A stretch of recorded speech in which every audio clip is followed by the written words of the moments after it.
Hey there, welcome to Brad Arrows. Tonight, we've got hours of chilling horror stories combined with soothing rain sounds to help you relax and sleep. Before you drift off, leave a comment below and let us know where you're listening from and what time it is. If these stories give you chills, don't forget to like, share, and subscribe. Get cozy and let the fear take over. My name is Nathan. I grew up in a small town called Pine Hollow, nestled in the Appalachian Mountains of West Virginia. Since I was a child, I've been fascinated by ghost stories and have experienced things that perhaps someday I'll share with you. Today, I want to tell you about something that happened to my father, Robert, when he was just a boy. He revealed this story to us only recently, and I was struck by how serious he was while telling it. My father has always been a straightforward, no-nonsense kind of man, who speaks with unwavering conviction about the things he's witnessed. This incident took place during his childhood in the early 1960s. Coming from a poor family of coal miners, my father started working at a young age as a delivery boy for the town market. In those days, the Central Market in Pine Hollow was located next to the old Methodist church, with Wednesdays and Saturdays being the busiest days. Living on the outskirts of town near the mining camps, he had to walk several miles to reach the center, forcing him to wake before dawn to arrive on time. Among the market vendors was a well-respected elderly couple, everyone affectionately called Old Sam and Miss Alina. To this day, people in town still speak of them with fondness. They were simple, hard-working folks who commanded respect from everyone who knew them. My father recalls that when they saw him, so small yet carrying heavy loads, the couple was visibly concerned. After talking with him and learning about the long journey he made each morning in the bitter mountain cold, they compassionately offered to let him stay at their home on Tuesdays and Fridays. Their modest house was only a short walk from the market, about 2 blocks away, crossing a single intersection. However, their home stood approximately 100 feet from the town cemetery, located on a hill that sloped down from the main entrance. It was known as the final stopping point for funeral processions, where families would say their last goodbyes to loved ones. Even now, when I visit, there's something about that place, an almost tangible heaviness in the air. With some hesitation, my grandfather permitted my father to accept the invitation, understanding that such kindness was rare and necessary during those hard times. My father was overjoyed, particularly because he could finally get more rest while still arriving early to the market. He could leave their house at 4:15 in the morning, enjoy some coffee and biscuits with the couple, and still make it to work with time to spare. One thing that caught my father's attention was Old Sam's peculiar habit. Whenever he left the house, he would turn back toward the cemetery and make the sign of the cross, as if paying respects to the deceased. In his childish innocence, my father never questioned this ritual. He simply ignored it and continued on his way to work. The incident happened one October, when the market was especially busy, with people buying flowers and candles for All Souls' Day on November 2nd. My father remembers arriving at the couple's house one evening and feeling something unusual, like an invisible force trying to pull him back into the street. Dismissing it, he went inside, had dinner with his hosts, and went to bed. In the pre-dawn darkness, my father and Old Sam prepared to face another workday.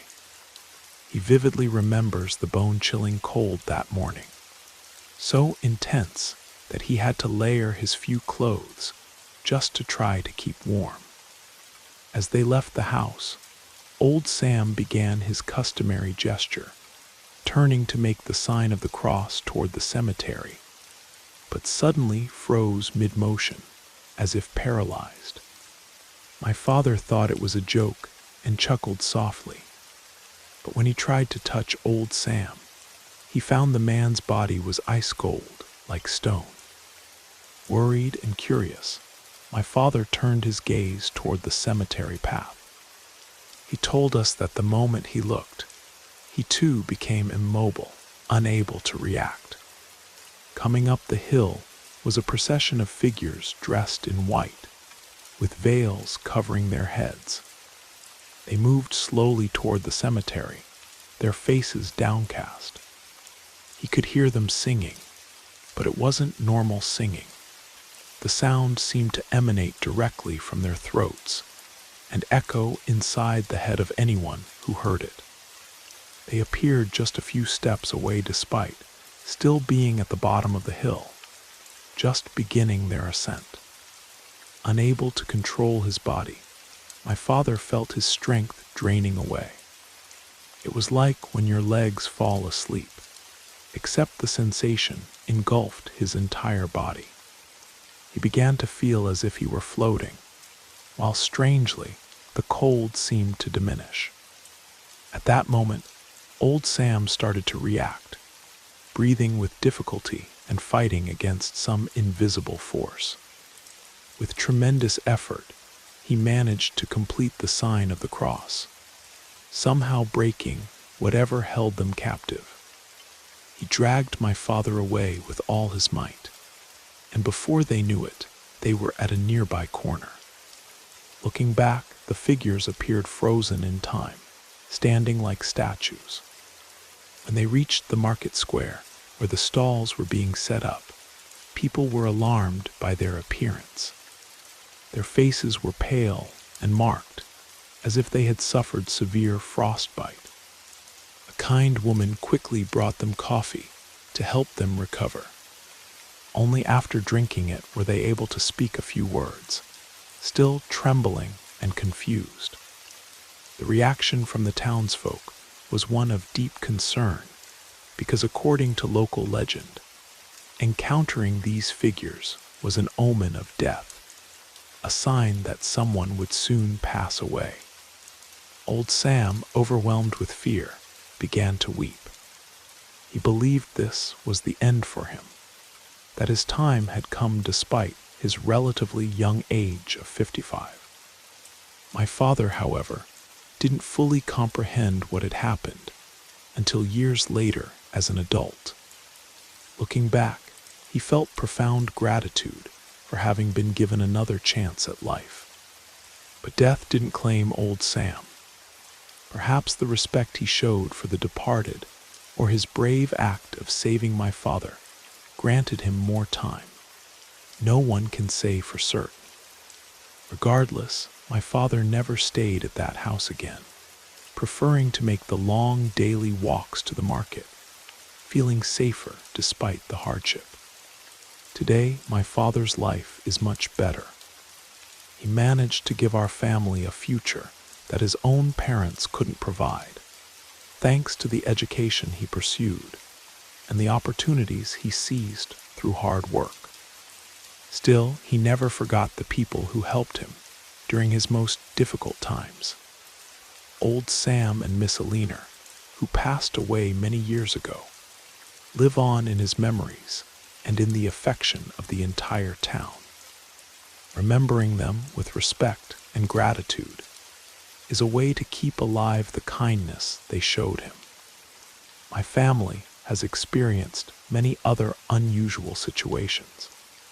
My grandfather has intriguing stories from his youth, and I myself had strange encounters as a child.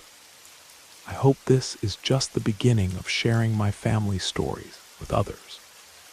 After all, I believe everyone at some point in life experiences something that defies explanation. Not everything can be understood, and perhaps it's better that way. I had completely erased this story from my memory until my girlfriend brought it up a few days ago. We started dating at the end of my final year at university, but before that, I used various dating apps. On most of my profiles, I displayed my Telegram username so people could contact me there. This detail becomes relevant later. Truth be told, I never actually met anyone from these apps. Conversations usually started well, but faded over time. When I began dating my girlfriend, I deleted the apps from my phone, but left the accounts active, meaning my profile remained visible along with my Telegram username. Some people still added me, but nothing came of it. I explained I was in a relationship, and as expected, the conversation would end there. However, there was one person who added me. Let's call him Vincent. He asked if I was available, and since I'm straight, I was somewhat accustomed to receiving such messages occasionally. I gave my usual response, "Sorry, I'm straight and in a relationship." I thought he would understand and move on, but that wasn't the case. Initially, his messages seemed normal. How was your day? What did you do today? Simple things like that. Thinking he just wanted friendship, I continued responding because I saw no issue with having a gay friend. But as time passed, the messages began taking a stranger tone. He started asking questions about my girlfriend, and they weren't casual inquiries, but invasive ones like, "How often are you intimate?" Or, "Does she think you're good in bed?" I responded directly, "I think that's rather personal. It's not appropriate to share such matters, Vincent." He would apologize and disappear for a few days, only to return with more uncomfortable questions. After some time, I told my girlfriend about what was happening. For those who don't know her, she's incredibly affectionate, but also fiercely protective of me. She decided to add him on Telegram and put a stop to it, telling him he needed to stop bothering me. Unfortunately, this only angered Vincent, who responded by saying I should break up with her and insulted her in every possible way. Naturally, I defended my girlfriend and blocked Vincent immediately. Things remained peaceful for about a week until a new account added me. This time the name was Marcus. He seemed quite respectful and respected my relationship, or at least that's how it appeared. But as we conversed, I began to notice that Marcus's way of speaking was very similar to Vincent's. I couldn't be certain, so I preferred not to jump to conclusions. Nevertheless, I passed Marcus's telegram to my girlfriend. She added him to investigate, and as soon as she did, Marcus exploded at her, confirming my suspicions. It was Vincent again. So I blocked him once more. After that, Vincent disappeared for about a month. During this time, things became calmer. To provide some context, I live in a neighborhood on the outskirts of Boston, and my girlfriend lives on the same street as me. Our families are very close and frequently help each other, whether it's looking after houses or pets. A month passed until one day I found a letter in my mailbox without a return address or any identification, just my name written on the front. Upon opening it, I felt a mixture of shock and disgust. It was essentially a love declaration from Vincent. He said he loved me and wanted me to run away with him. However, the letter took a disturbing turn halfway through, with explicit and completely inappropriate descriptions of what he wanted to happen between us. It was at that moment that two terrifying realizations hit me. First, Vincent knew where I lived. Second, he had delivered the letter himself, which meant he was in my city. I immediately called my girlfriend, who was as shaken as I was. After talking with my parents, we decided to go to the police. Unfortunately, since I had already blocked Vincent and removed all traces of him from social media, and without any sender information on the letter, there wasn't much they could do. Nevertheless, letters continued to arrive in my mailbox day after day. It wasn't long before they started appearing in my girlfriend's mailbox too. The letters addressed to her were even more disturbing. Vincent wrote about how much he hated her and his desire to hurt her. He detailed the cruel ways he intended to make her suffer until she broke up with me. Like me, she took the letters to the police, but received the same response. Without concrete evidence, there was nothing they could do. Sometime later, my girlfriend's family traveled to Maine for a weekend retreat at a lakeside cabin, and I was responsible for looking after their house while they were away. The first few days went smoothly, but toward the end of the week, something happened. Around midnight, I was in the living room watching TV on the couch when suddenly the power went out. Everything became absolutely dark. The silence that followed was interrupted by a clear sound of glass breaking in the study. To help visualize the house, when you enter through the front door, the living room is on the left, the kitchen and stairs straight ahead, and the study and dining room on the right. Upstairs, right at the top of the stairs, is a bathroom. My girlfriend's bedroom is straight ahead, and the other bedrooms are to the left. I jumped up, grabbed a knife from the kitchen, and ran upstairs to hide. I called the police while entering my girlfriend's bedroom and hiding in the closet. As soon as I managed to speak with the dispatcher, I heard heavy footsteps climbing the stairs. The operator stayed on the line with me as I maintained absolute silence. The intruder went left upon reaching the top of the stairs, which gave me precious time for the police to arrive, and for me to prepare in case I needed to defend myself. Several minutes passed until I heard the footsteps approaching the bedroom. With the seconds I had, I left the closet and positioned myself beside the door. When the intruder entered, I acted without hesitation. I plunged the knife into his shoulder the moment he crossed the threshold. A scream of pain echoed as I heard something heavy and metallic hit the floor with force. It was enough to make me run out of the house. Outside, I encountered 4 police cars and armed officers ready to act.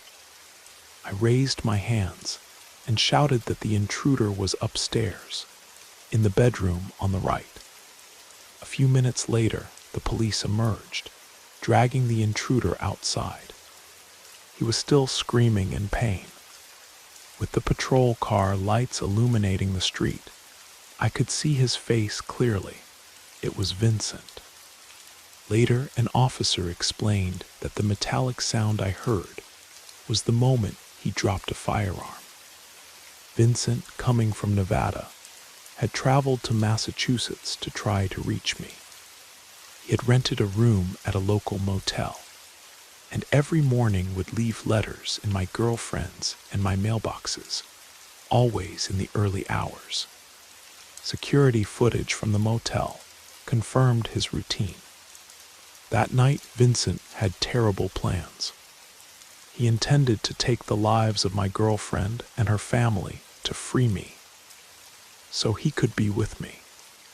He managed to break into the electrical box, cutting power to her house and neighboring residences. Then he forced his entry into the house assuming she was there. The detail he didn't know: my girlfriend was far away, enjoying a weekend at a secluded lakeside cabin in Maine. I frequently think about what could have happened if she and her family had been home. I can't imagine a more tragic outcome. I'm immensely grateful they're alive and safe. As for Vincent, I just hope he stays far away from our lives forever. It was during my first winter in Boston, after finishing graduate school. I was sharing a small, one-bedroom apartment in an old brownstone building near the university. Money was tight, but I was managing. This was back in 2015, before people really understood the darker sides of social media and dating apps. That's when I met him through Hinge. Back then, I was pretty naive about my online presence.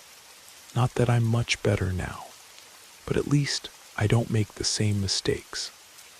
He seemed like a decent guy, charming, with an impressive job in finance, piercing blue eyes, and a smile that looked like it belonged in a dental commercial. He clearly took care of himself, hitting the gym regularly according to his profile. I've never considered myself superficial, but I do appreciate people who put effort into their appearance and health, especially in professional settings.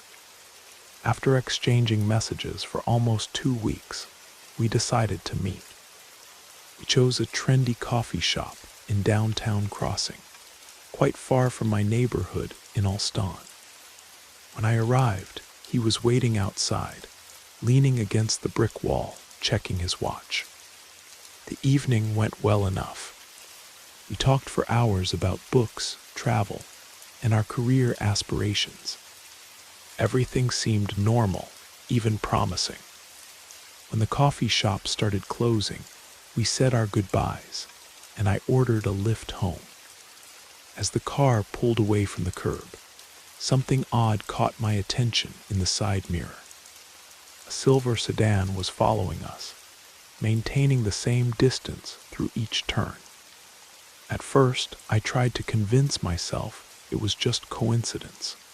Boston isn't that big, and there are only so many ways to get around. But as we continued through the narrow streets of Beacon Hill and into Back Bay, the car stayed behind us, never turning off or passing. My apartment was only a few minutes away, but panic started rising in my chest. On impulse, I asked the driver to keep going past my street. "Just drive around for a bit," I said, trying to sound casual while watching the silver car through the window. It continued following us. My heart pounding, I made a split-second decision.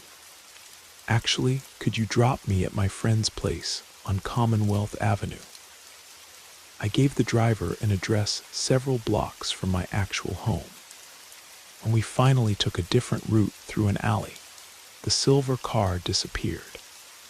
I exhaled in relief, thinking perhaps I'd been paranoid. After waiting 20 minutes at my friend's building entrance, she wasn't home. I called another Lyft and finally returned to my apartment. Back home, I double-locked the door, took a long shower, and tried to calm my nerves. As I lay in bed, doubts crept in. Had he really followed me? Was I overreacting? Should I confront him about it? As these questions swirled in my mind, I decided to send a casual thank you message for the evening. Before I could finish typing, my phone vibrated with a notification. It was from him, a photo of my building with its distinctive red door and bay windows. My blood ran cold. Underneath the photo was a message. "Didn't know you lived in such a beautiful old building. What a coincidence, I'm just a few streets over." This struck me as bizarre.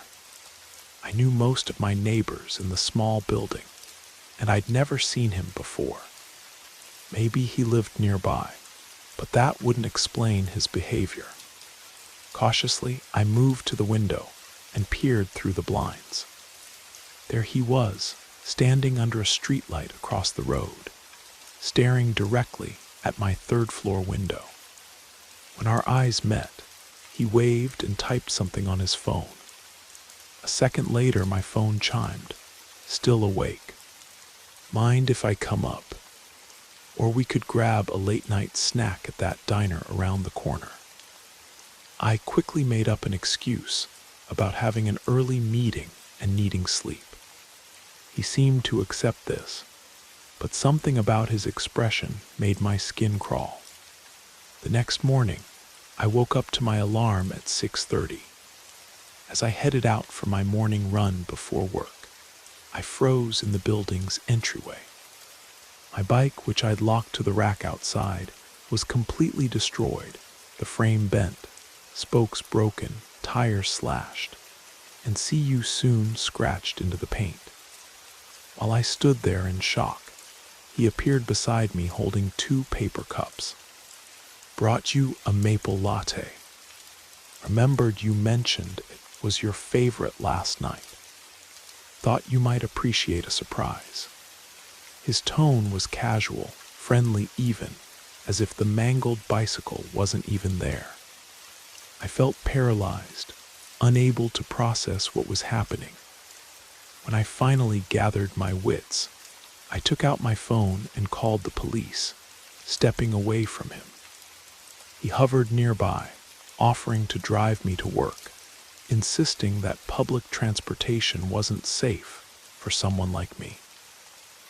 Every instinct screamed not to get in any vehicle with this man. I texted my boss explaining the situation and said I'd be late. While waiting for the police, he lingered, making strange comments about how we were meant to find each other, and how he knew from the first photo that I was different from others he'd dated. When the police finally arrived, he began walking away, hands in his pockets, avoiding eye contact with the officers. One officer took my statement, while the other ran his name through their system. The atmosphere changed immediately. The officer returned with a grave expression. "Ma'am, this individual has quite a record, stalking charges, violation of restraining orders, assault, and identity fraud. Several women in Connecticut and Rhode Island have filed complaints." They arrested him right there on the sidewalk as he tried to blend in with a group of joggers. He struggled briefly before they handcuffed him and placed him in the patrol car. I thought that would be the end of it. I was wrong. 5 days later, as I was leaving for work, there he was, sitting on the steps of my building, drinking coffee as if nothing had happened. The Massachusetts justice system, overwhelmed and understaffed, had released him with a restraining order that he was clearly violating. He acted completely normal, asking about my weekend plans. I mumbled something about running late and hurried back inside, my hands shaking so badly I could barely use my key. That was the moment I decided I needed to move.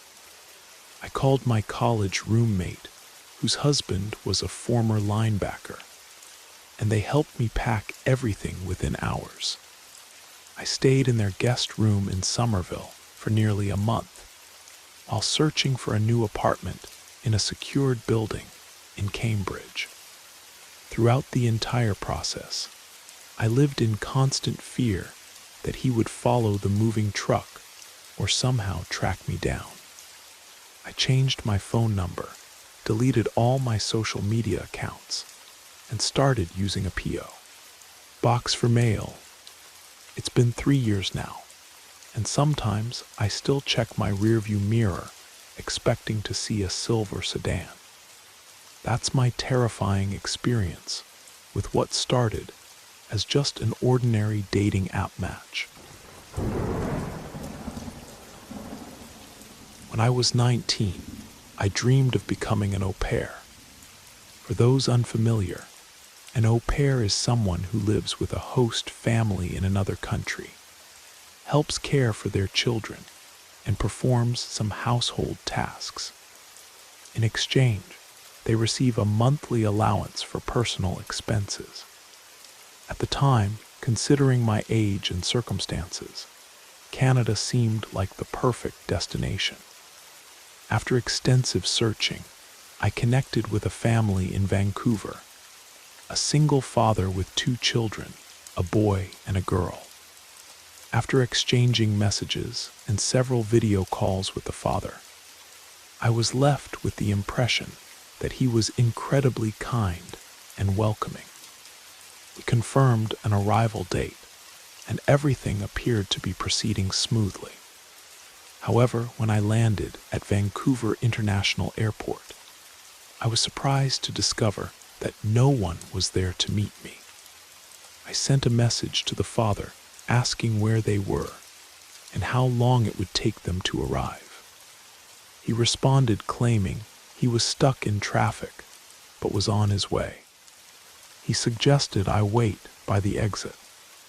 Soon after, I received another message saying he had arrived in a red SUV.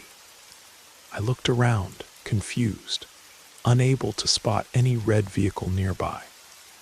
Eventually, I located the car, but to my surprise, the person who stepped out was a woman, completely different from the man I had been speaking with.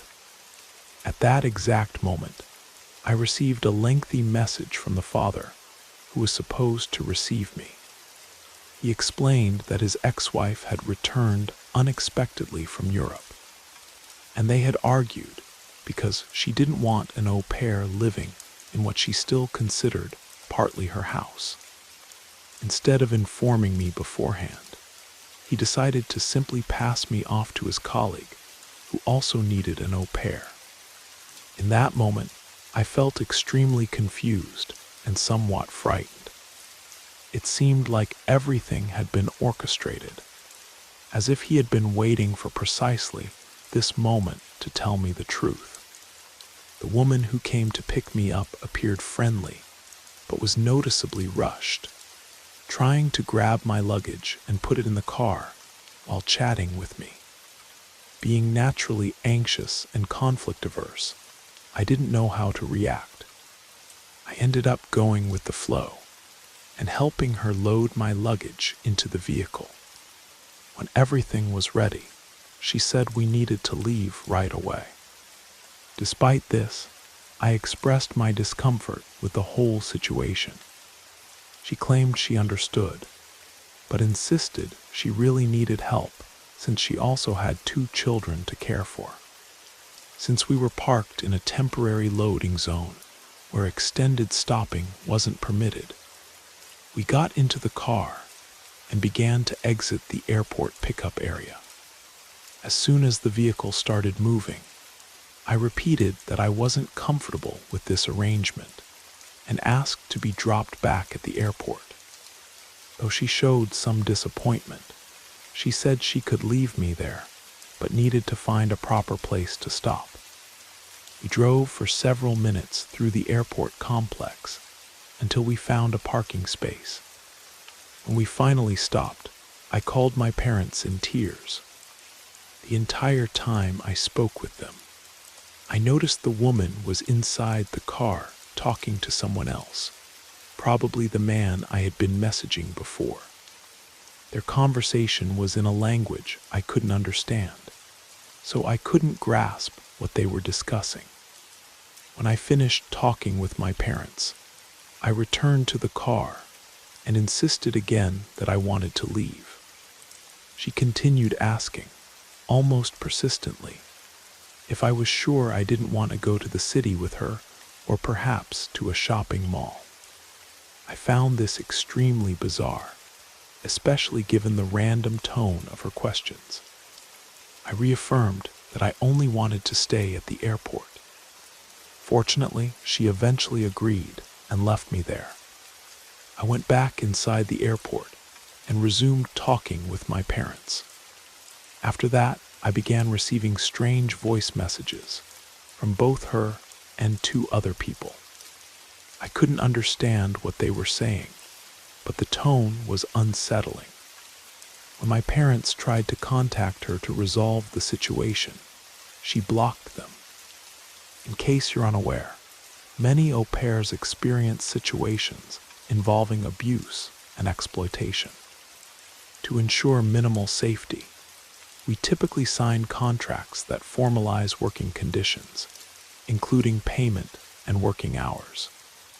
Later, I discovered that the contract she had sent me was fake and had no legal value whatsoever.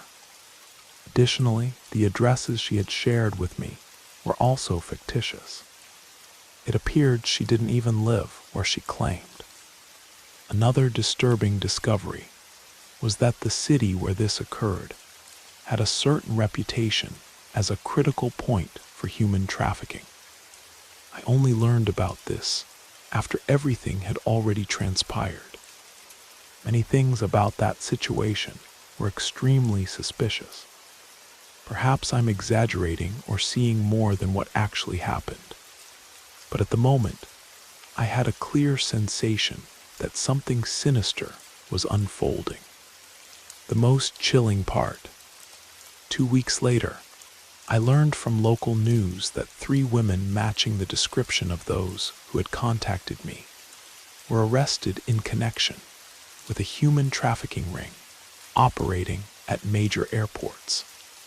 They specifically targeted young women traveling alone who appeared vulnerable or unfamiliar with the area.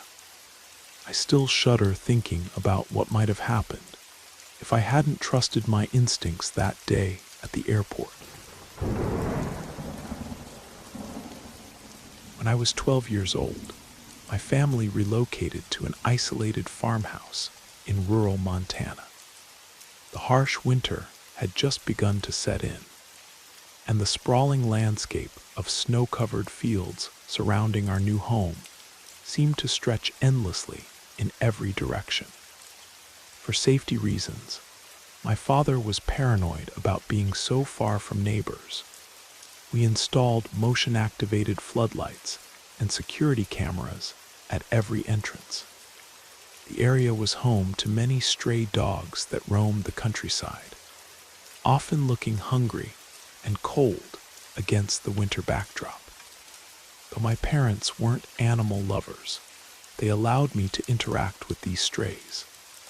I would sneak out scraps of food and leftovers from dinner, placing them in old metal bowls near our back porch.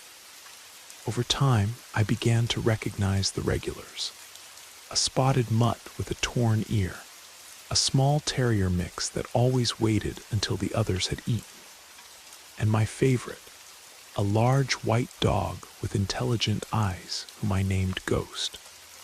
Ghost quickly became special to me. Unlike the other strays that would come and go, he seemed to adopt our family as his own. Every morning when I trekked down our long driveway to wait for the school bus, Ghost would materialize from the trees and escort me. At the end of the school day, he'd somehow know exactly when to appear again at the bus stop, waiting to accompany me home. One evening in late January, when the sun had already set by 5 o'clock and the temperature had plummeted well below freezing, my parents drove into town for a dinner with friends, leaving me alone at the farmhouse. They weren't worried. I was considered mature for my age, and they'd only be gone for a few hours. Besides, we had the security system, and they'd left me with strict instructions not to open the door for anyone. Around 7:30, I gathered some dog food and leftover stew into a plastic container and stepped outside to feed the strays. The frigid air bit at my face as I made my way to the feeding spot near an old oak tree at the edge of our property. The motion lights activated as I walked, casting long shadows across the snow. After setting down the food, I noticed headlights slowly approaching our driveway, an unusual sight given our remote location. A black pickup truck I didn't recognize pulled up near our fence line. Through the swirling snow, I could see a man inside watching me. When he rolled down his window, a cloud of exhaust mixed with his breath in the cold air. "Hey there," he called out with a friendly smile that didn't quite reach his eyes. "Your folks around? I'm an old friend of your dad's from his military days. Just passing through and thought I'd stop by." Something about his tone made my skin crawl despite his attempt at warmth. I hesitated before responding. They went into town for dinner, but should be back soon. Who should I tell them stopped by? Instead of answering, he stepped out of his truck. He wore a heavy winter coat and gloves, moving with purpose toward our gate. "Mind if I wait inside? It's freezing out here, and I've driven a long way." My instincts screamed danger. I quickly backed toward the house, making sure the security lights illuminated every step. "Sorry, but I'm not supposed to let anyone in when my parents aren't home. Maybe you could call them." His expression darkened instantly. Before I could reach the porch, he was at the gate, wedging his boot between it and the post as I tried to close it. "Come on now," he said, his voice dropping to a whisper that carried across the silent, snow-covered yard. "You're all alone out here, aren't you? No one would even hear you scream." Terror shot through me like an electric current. I abandoned the gate and sprinted toward the house, stumbling through the deep snow, but somehow reaching the back door. I slammed it shut behind me, fumbling with trembling fingers to engage all 3 locks. Through the kitchen window, I could see him standing in our yard, surveying the house with calculated interest. After what felt like an eternity, he returned to his truck and drove away. The headlights disappeared down our long driveway, and I collapsed onto a chair, relief washing over me. I tried calling my parents, but our landline was dead. The phone company had yet to fix the lines after the last storm, and cell service was practically non-existent this far out. Trying to calm myself, I settled on the sofa in the living room and opened my laptop to distract myself with a game of Minecraft.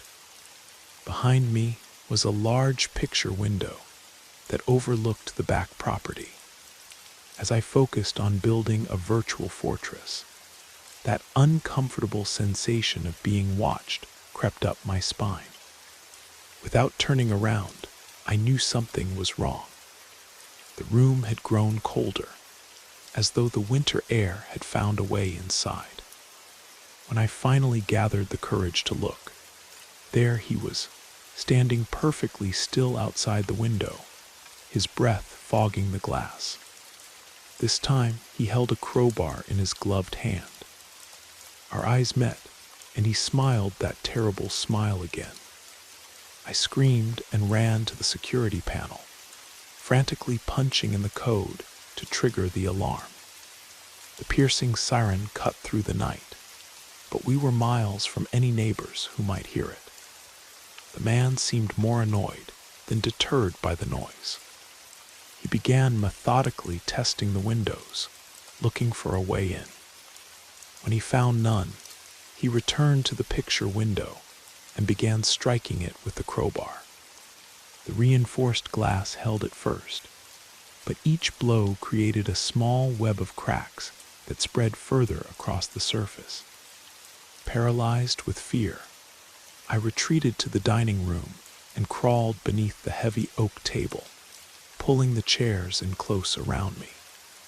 In the darkness of my hiding place, I closed my eyes and prayed that the security company would respond quickly to the alarm. though I knew they were at least 45 minutes away. Suddenly, a different sound cut through the alarm's wail. A deep, threatening growl followed by a man's startled yell. I peered out from my hiding place to see Ghost lunging at the intruder, powerful jaws clamping down on the man's arm. The crowbar fell into the snow as the man struggled to free himself from the dog's grip.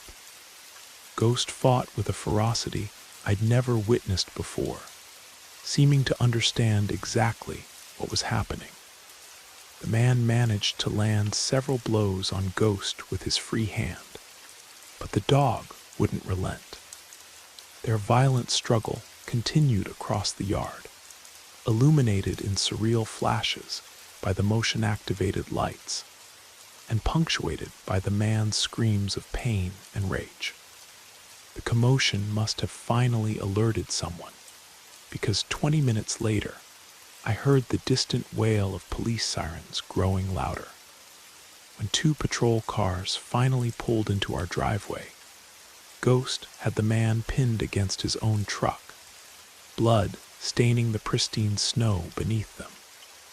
I remained hidden under the table, too terrified to move even after the officers had subdued the man. That's where my parents found me when they rushed home after receiving a call from the police, nearly 2 hours after everything had begun. Later, we learned the man was a recently released convict with a history of home invasions and assault.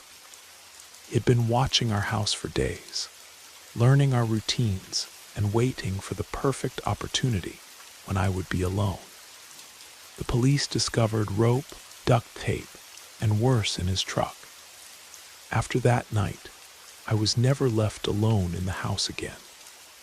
My parents installed an even more sophisticated security system, complete with panic buttons in every room. But the most significant change was their attitude toward Ghost. The dog who had once been merely tolerated was now welcomed as family. We built him a warm shelter on the porch, though he often preferred to sleep just outside my bedroom door. 3 months later, we moved again, this time to a ranch property in Wyoming where my grandparents lived nearby. Ghost came with us, of course. He lived another 9 years, becoming an inseparable part of our family, always watchful, always protective. To this day, I feel a special connection to stray dogs, particularly those with white fur. Whenever I encounter one, I can't help but offer food and kindness, remembering the night when an abandoned animal became my guardian and changed the course of my life forever. This happened when I was 13 years old, a 7th grader at Pinewood Middle School. The school I attended was about a 20-minute bike ride away, a relatively short distance through our quiet suburban neighborhood in northern Vermont. For context, my older sister and I grew up in Burlington, in a modest 2-story colonial with a white picket fence. Both the front and back doors had screen doors with intricate wrought iron designs, in addition to solid oak interior doors. During the chilly autumn months, we usually kept the wooden doors open while the screen doors remained closed and locked, allowing the crisp fall air to circulate through the house. But that day was different. I arrived home from school and had about an hour and a half before anyone else would return. Exhausted from cycling uphill against the biting October wind, I rushed inside, grabbed some hot apple cider from the pot my mother always kept simmering on the stove, and settled at the kitchen island approximately 10 feet from the front entrance. That's when I heard the distinct creak of our fence, gate swinging open. I froze, surprised since I wasn't expecting anyone home so early. The temperature had dropped significantly that afternoon, and light snow had begun to fall, unusual weather for late October, even in Vermont. I stood up to see who had arrived, and was startled to find an unfamiliar figure approaching our porch. He appeared to be in his 70s, with a shock of silver hair peeking out from beneath a worn red flannel hunter's cap. His salt and pepper beard was braided into 2 long strands, and he wore a vintage Black Sabbath concert t-shirt beneath an unzipped parka, paired with meticulously pressed khakis. Most unsettling were his yellow-tinted aviator glasses that obscured his eyes completely. In that moment, I thought he resembled some bizarre cross between a hipster grandfather and a 1970s rock enthusiast who had wandered out of the woods. He knocked on the screen door and asked if my parents were home. Naively, I answered truthfully that they weren't. His thin lips curved into what might have been a smile, revealing a gold tooth on the upper left side. He explained that he was collecting donations for the local children's shelter, preparing for the harsh winter ahead. I apologized and told him I didn't have any money to give. He tilted his head slightly and mentioned that sometimes young people donated old winter clothes or toys they'd outgrown. I replied that I didn't have anything suitable to offer, but he persisted, insisting that surely I must have something tucked away that could help the poor little ones face the cold nights ahead. At this point, my uneasiness escalated into genuine fear. Then I realized with a sinking feeling that in my haste to get something warm to drink, I hadn't locked the screen door when I came in. Trying to appear calm, I casually moved closer to the door while continuing our conversation and discreetly turned the lock. I kept talking to distract him from noticing what I was doing. After several more minutes, he still hadn't given up. So I decided to pretend I would look for items to donate, hoping he might leave. I told him I would check upstairs for winter clothes and walked toward the hallway. But after taking just a few steps, I distinctly heard the sound of the door handle being tested. He was trying to open it. I pretended not to notice and continued walking until I reached my sister's bedroom. I didn't have a cell phone, and our only landline was downstairs in the kitchen. Contemplating my options, I decided to stick with my original plan. I waited for about 5 or 6 minutes before returning downstairs, praying he would be gone. But he wasn't. He remained at the door, his yellow lenses following my every movement. I told him I unfortunately couldn't find anything suitable. He sighed deeply, his breath forming a small cloud on the screen, and said he would return when the timing was better. Then he crossed the street, disappearing behind the large pine trees that lined our neighbor's property. From the kitchen window, I peered through the blinds and discovered he hadn't actually left. He stood partially concealed behind the largest pine, watching our house for nearly an hour. The snow was falling more heavily now, yet he remained motionless, seemingly unbothered by the accumulating white powder on his shoulders and hat. Finally, my sister arrived with several friends from the high school debate team.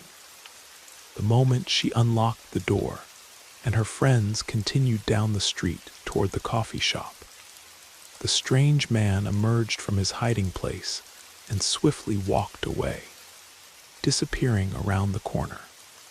I immediately told my sister what had happened, and she grabbed her baseball bat before rushing outside to look for him.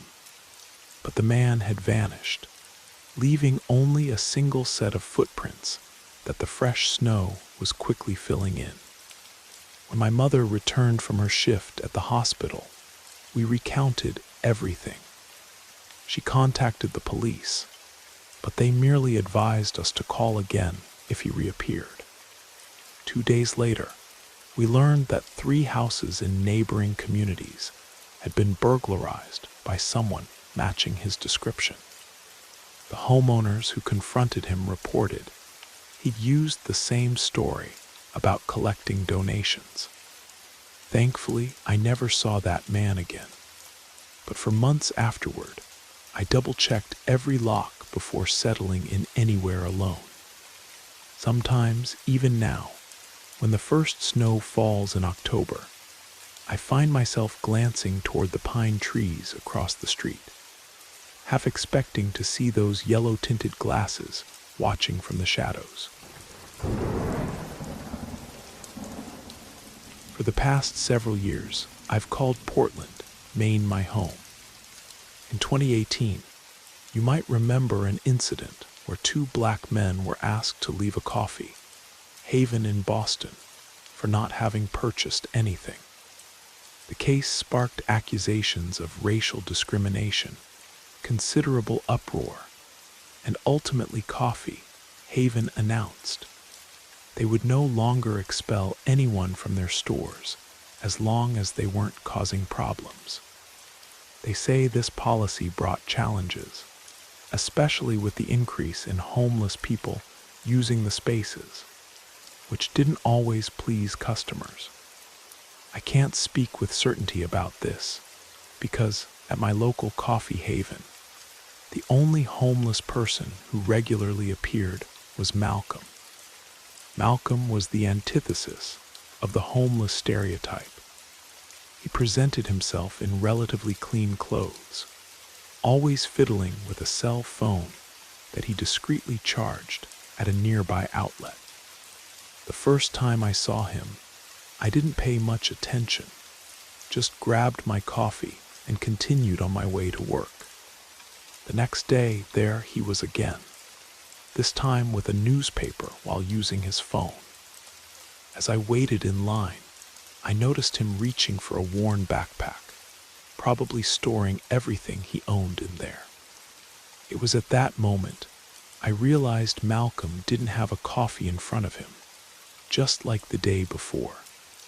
That's when it dawned on me that he was indeed homeless. Observing him more carefully, I noticed how exhausted he looked. His face showed clear signs of someone who had endured hardships. Malcolm was taking advantage of Coffee Haven's new policy to charge his phone and rest. He occupied a space, but no customer seemed to mind, until the day a confrontation occurred. I remember it all started when someone, perhaps annoyed by Malcolm's backpack in the walkway, mumbled an apology. A heavy-set man wearing a cheap-looking suit sat nearby and shook his head, muttering, "Shouldn't even be here." It was a rude comment, but being a reserved person, I remained silent. Malcolm politely tried to apologize, but the man began raising his voice, complaining that Malcolm had no right to stay there without being a customer. What happened next was an act of humanity I'll never forget. A customer at the front of the line bought a coffee and a raspberry cheese Danish for Malcolm. There, now he's a customer. Mind your own business. The scene didn't turn into a round of collective applause, but an awkward silence filled the environment. Nobody wanted to feed the argument at that hour of the morning, least of all me. The heavy-set man, visibly uncomfortable, wrapped up his sandwich and quickly left, avoiding eye contact with anyone on his way out. It was then that I learned his name was Malcolm. After that day, every morning he was at Coffee Haven, I made a point of greeting him and asking if he wanted a coffee or perhaps a raspberry cheese Danish.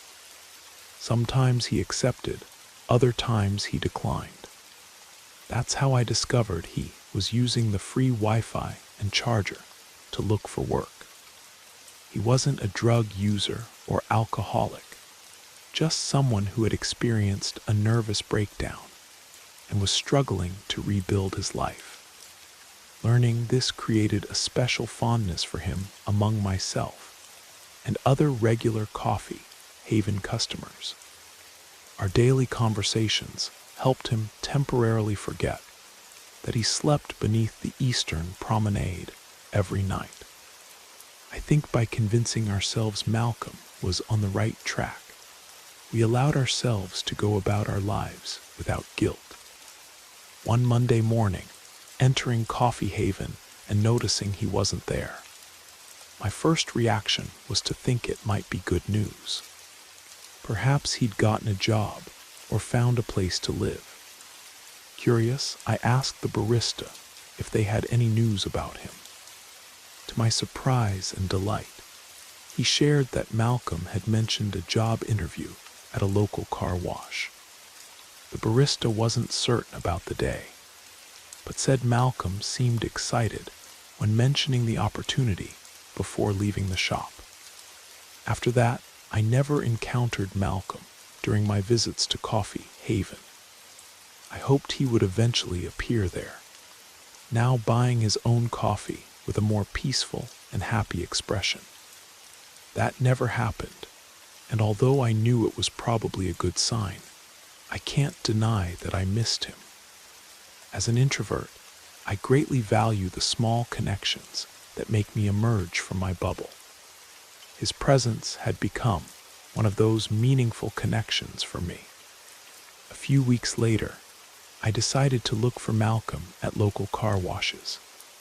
The first place I inquired had never heard of him. The second hadn't either. At the third, things changed. That was indeed where Malcolm had a scheduled interview, but he never showed up. I asked the manager if Malcolm had called to cancel, but the answer was negative. He simply didn't appear. That's when my concern grew. Malcolm wouldn't leave my mind, to the point where I began to consider going to the eastern promenade to look for him.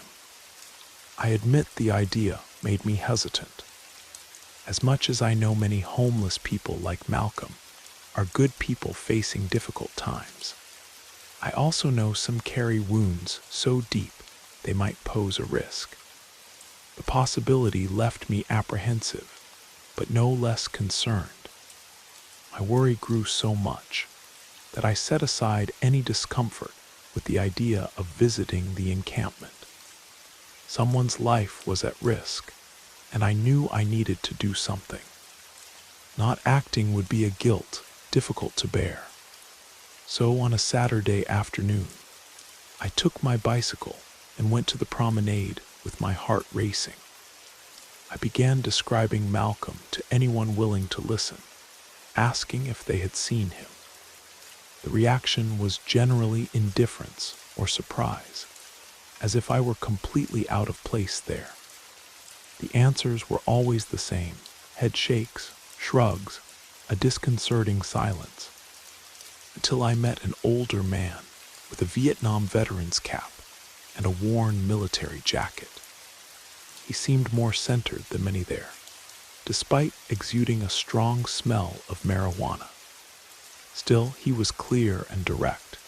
He knew Malcolm and confirmed he hadn't seen him for several days. When I asked if he had any idea where Malcolm might be, the veteran hesitated but mentioned something important. Malcolm had left his belongings behind, which could have opposite meanings. Sometimes abandoning everything was a sign that the person had found a way out. A new beginning with a roof and a bed where things like tents and sleeping bags become unnecessary. But on other occasions, leaving everything behind was a sign that something had gone terribly wrong. The veteran's tone and the concern on his face made it clear that he also feared the worst. He then remembered that Malcolm used to bring food to a young woman in another part of the camp. Perhaps she would know something. I decided to go there, but not without first noticing something unexpected at the encampment. Despite the precarious conditions, many people there hadn't lost their humanity or dignity. This struck me deeply. Recognizing their resilience and kindness was more transformative than I anticipated. However, when we approached the young woman's tent, the atmosphere changed. The veteran asked someone nearby if Cassie was around. The answer was affirmative, but came with a warning. She wasn't doing well. Seeing the young woman curled up in a fetal position inside the tent, it became clear the situation was serious. From her condition, I could only think the problem was drug-related. The veteran carefully called out to her, and from her slow reaction and distant gaze, I was almost certain she was under the influence of some substance. But upon hearing Malcolm's name, her eyes widened, visibly frightened, and she said with a trembling voice, "I told him not to go. I warned him, but he didn't listen. Now he's gone." The veteran insisted on knowing where she had told Malcolm not to go. Her answer was brief: the cemetery. Then she began crying intensely. We managed to ask one more thing: what had happened at the cemetery to make Malcolm disappear? Her response came loaded with mystery. It took him. Not he or they, but it. The choice of that word made my stomach churn, not just for what it might suggest, but for the emotional impact that was evident in the girl's expression. It was clear something terrible had happened to Malcolm. Before leaving the encampment, I asked the veteran which cemetery Cassie might be referring to. I already had an idea, but wanted to confirm. He was direct. He was certain it was the Eastern Cemetery on Congress Street. And I agreed because that cemetery was right across from the car wash, where Malcolm had his scheduled interview. With this information, I went to the police and filed a missing person report, claiming to be Malcolm's friend. I made sure to keep the case number to follow up. Later, in the days that followed, I contacted them several times trying to get news about the progress of the case, but the process seemed to drag on indefinitely. While waiting, I decided to go to Eastern Cemetery. I didn't know exactly what I expected to find, nor did I have experience as a detective, but I needed to do something. For those unfamiliar with Portland's Eastern Cemetery, it's more of a historical memorial than a functional cemetery. It stopped receiving burials around 1919 and is now more visited by tourists interested in history than by people in mourning. Some Civil War soldiers and local pioneers are buried there. I walked along the gravel path, observing the ancient tombstones, when it occurred to me that Cassie might have used the cemetery as a metaphor, a way of saying Malcolm was dead. Perhaps I had misinterpreted everything and was just wasting time. But if that were the case, what I saw and found next would be irrelevant and easily dismissible. However, and this is an important however, if what happened in that place is related to Malcolm's disappearance, it raises questions I prefer not to face. As I walked through the cemetery, I noticed most people were admiring and taking photos, but one man caught my attention. He was walking alone with a firm step, holding a plastic bag. He didn't seem to be there to stroll or explore the place. He walked hurriedly, as if wanting to enter and exit as quickly as possible. The scene left me curious, but following him directly might have startled him. So before I could do anything, he disappeared from view. However, I noticed he left something behind. a white plastic bag hidden behind an immaculately white headstone. At first, I was irritated. Who abandons trash in a cemetery? I decided to check the contents of the bag. Inside was a heap of tiny dark pieces that looked like liver, and others resembling white fat. The smell was unbearable, as if that bag had been carried for days before being dropped there. It was undoubtedly one of the most bizarre situations I've ever experienced. Finding a bag full of meat left in a ceremonial cemetery with no explanation. When I told this to the detectives, they looked at me as if I were crazy. Although they sent some officers to the location afterward, they found nothing relevant, and honestly, it seemed the investigation into Malcolm was at a standstill. I called several times to ask for updates, but they always told me there was no progress. Perhaps the delay in reporting the disappearance made things difficult. This made me carry an enormous weight of guilt. I should have acted sooner. Malcolm had no family nearby, and all I knew about him were vague details. I shared everything with the police, but none of it led anywhere. Now he's just another name on an endless list of missing persons. Portland has an alarming rate of disappearances among homeless people, much higher than in other nearby regions. In reality, these numbers may be even higher, since many of these people live off the radar, without accurate records. The scariest part is that nobody seems to care. Even people who talk about social justice often ignore this issue, turning their attention to lesser causes, while homeless people disappear and die every day on the streets of Maine. I don't know what's happening. It could be the fentanyl epidemic, a serial killer, or something even stranger. What I do know is that homeless people are dying in alarming proportions, and inexplicable things are happening at the same time. All I can do is pray that whatever it is, someone manages to discover and stop it before more people like Malcolm are lost, people who fight against the current every day, trying to stay strong, but end up being swallowed by the darkness. There was a time I worked at a small coffee shop in Brooklyn, and I can honestly say it was one of the most pleasant jobs I've ever had. My manager was brilliant, supportive, and understanding, and my coworkers were like family, always having each other's backs. This created an incredibly warm atmosphere, especially noteworthy for a minimum wage position. The only truly draining moments were Thursday and Friday mornings, particularly during the first few hours. The rush of people heading to work seemed to bring out the worst in them.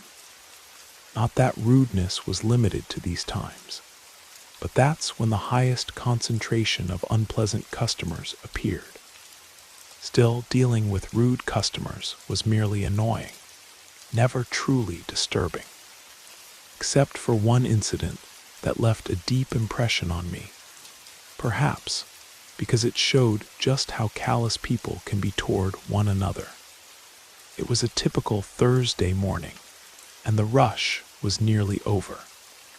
Around 10:30, in about half an hour, the flow of customers would decrease, and we could finally take our own coffee break.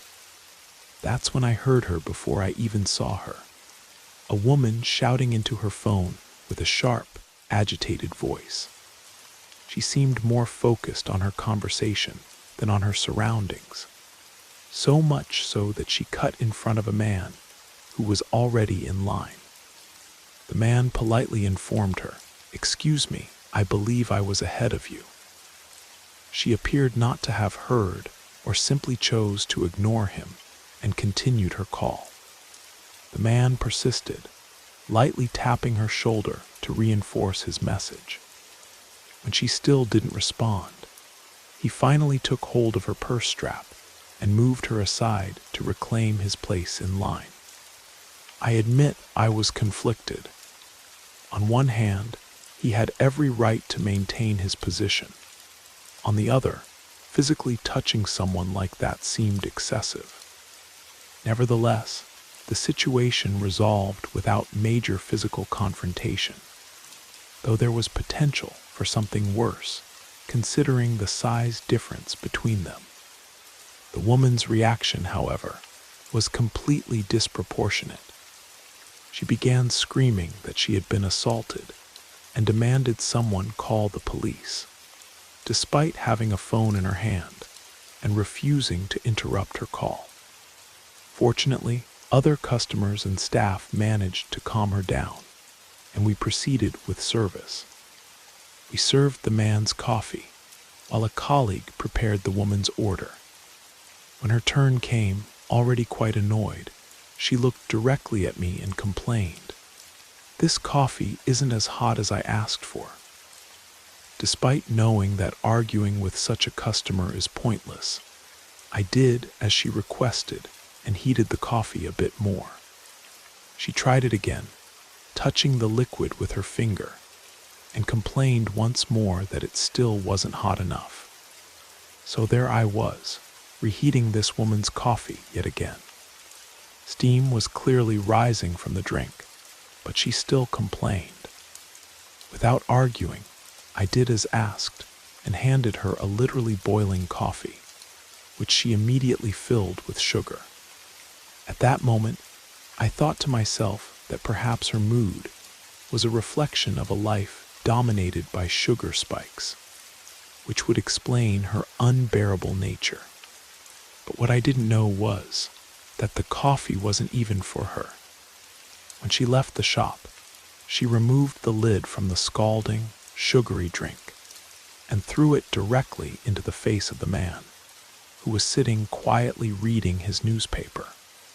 His scream was something I'll never forget, a sound that froze me in place. At first, not having seen what happened, I thought someone had suffered a serious accident, like breaking a leg or something similar. The only sound in my memory that resembles it was when a skateboarding friend broke his leg at a skate park in Queens. What followed was pure chaos. Customers and employees rushed to help, pouring water bottles on the man's face to try to alleviate his pain. Within minutes, ambulances and police arrived, but the woman had already vanished. As far as I know, nobody was arrested. The consequences were devastating. I later discovered through a colleague that the sugar in the coffee functioned as a kind of hot glue, adhering to the man's skin and aggravating the burns. He was left with permanent scars.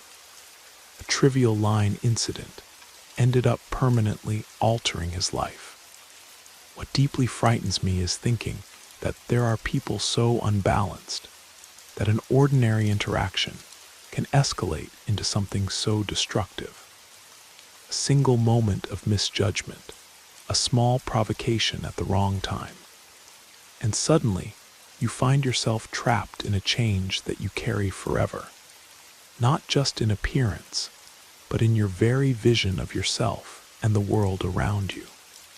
I often wonder what became of both of them. Did she ever face consequences for her actions? Does he still carry the emotional scars, along with the physical ones? The coffee shop closed down 6 months later, and we all scattered to different jobs across the city. But that scream still echoes in my nightmares sometimes, a stark reminder of how quickly ordinary days can turn extraordinary in the worst possible way. I've never been one to scare easily. Growing up in rural Maine, I'd spent countless nights in the deep woods, where shadows play tricks on even the steadiest minds. My father taught me to hunt before I could properly tie my shoelaces, and by 16, I was guiding weekend warriors through the thickest parts of the forest, without so much as flinching at the sounds that made city folks jump. Our family owned a small cabin near Moosehead Lake, about 3 hours north of Portland. Every fall, my brother Hank and I would take a long weekend there, partly to hunt, but mostly to escape our lives for a while. Hank was the sensible one, an accountant with a nice house in the suburbs, 2 kids, and a golden retriever named Duke. I was the perpetual bachelor who worked construction and lived paycheck to paycheck. Different as we were, those weekends kept us close. It was during the autumn of 1998 when everything changed.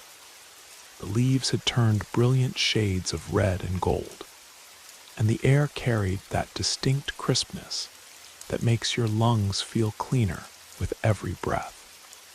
We'd spent the day tracking a buck through the eastern ridge without success, and decided to try night fishing instead. The lake was particularly still that evening. No wind, no disturbances, just the occasional ripple when a fish would break the surface. We brought a small battery-powered radio that softly played classic rock as we sat in comfortable silence, casting our lines and sipping whiskey from a shared flask. Around midnight, the radio began to crackle with static. Hank reached over to adjust it, but the interference only grew worse until the music disappeared completely. That's when we heard it, a woman's voice coming through the static. At first, I thought it was just some crossed signal, picking up a late-night talk show host or something. But there was something wrong about the voice. It wasn't conversational or professional. It was pleading, desperate. "Help me, please. My baby." The words were broken up by static but unmistakable. Hank and I looked at each other, both thinking the same thing: someone must be in trouble nearby. Maybe a hiker or camper who'd gotten lost. "Hello," I called out, standing up in our small boat. "Is someone there?" The radio went silent. Not just the voice, the static disappeared too. For 5 long minutes, we sat in complete silence, straining to hear anything beyond the gentle lapping of water against our boat. "Must have been interference," Hank finally said, but I could tell he didn't believe it any more than I did. We decided to head back to shore. As we neared the dock, the beam from our flashlight caught something moving at the tree line. A figure dressed in what looked like a white nightgown. Even from 50 yards away, I could see she was rail-thin, almost skeletal. "Hey," Hank called out. "Do you need help?" No response. The figure remained motionless. We quickly secured the boat and grabbed our flashlights. My first thought was that someone had wandered away from one of the nearby campgrounds, maybe suffering from hypothermia. October nights in Maine can drop below freezing without warning. As we approached the tree line, the woman turned and walked into the forest. Her movements were strangely fluid, almost too smooth to be natural.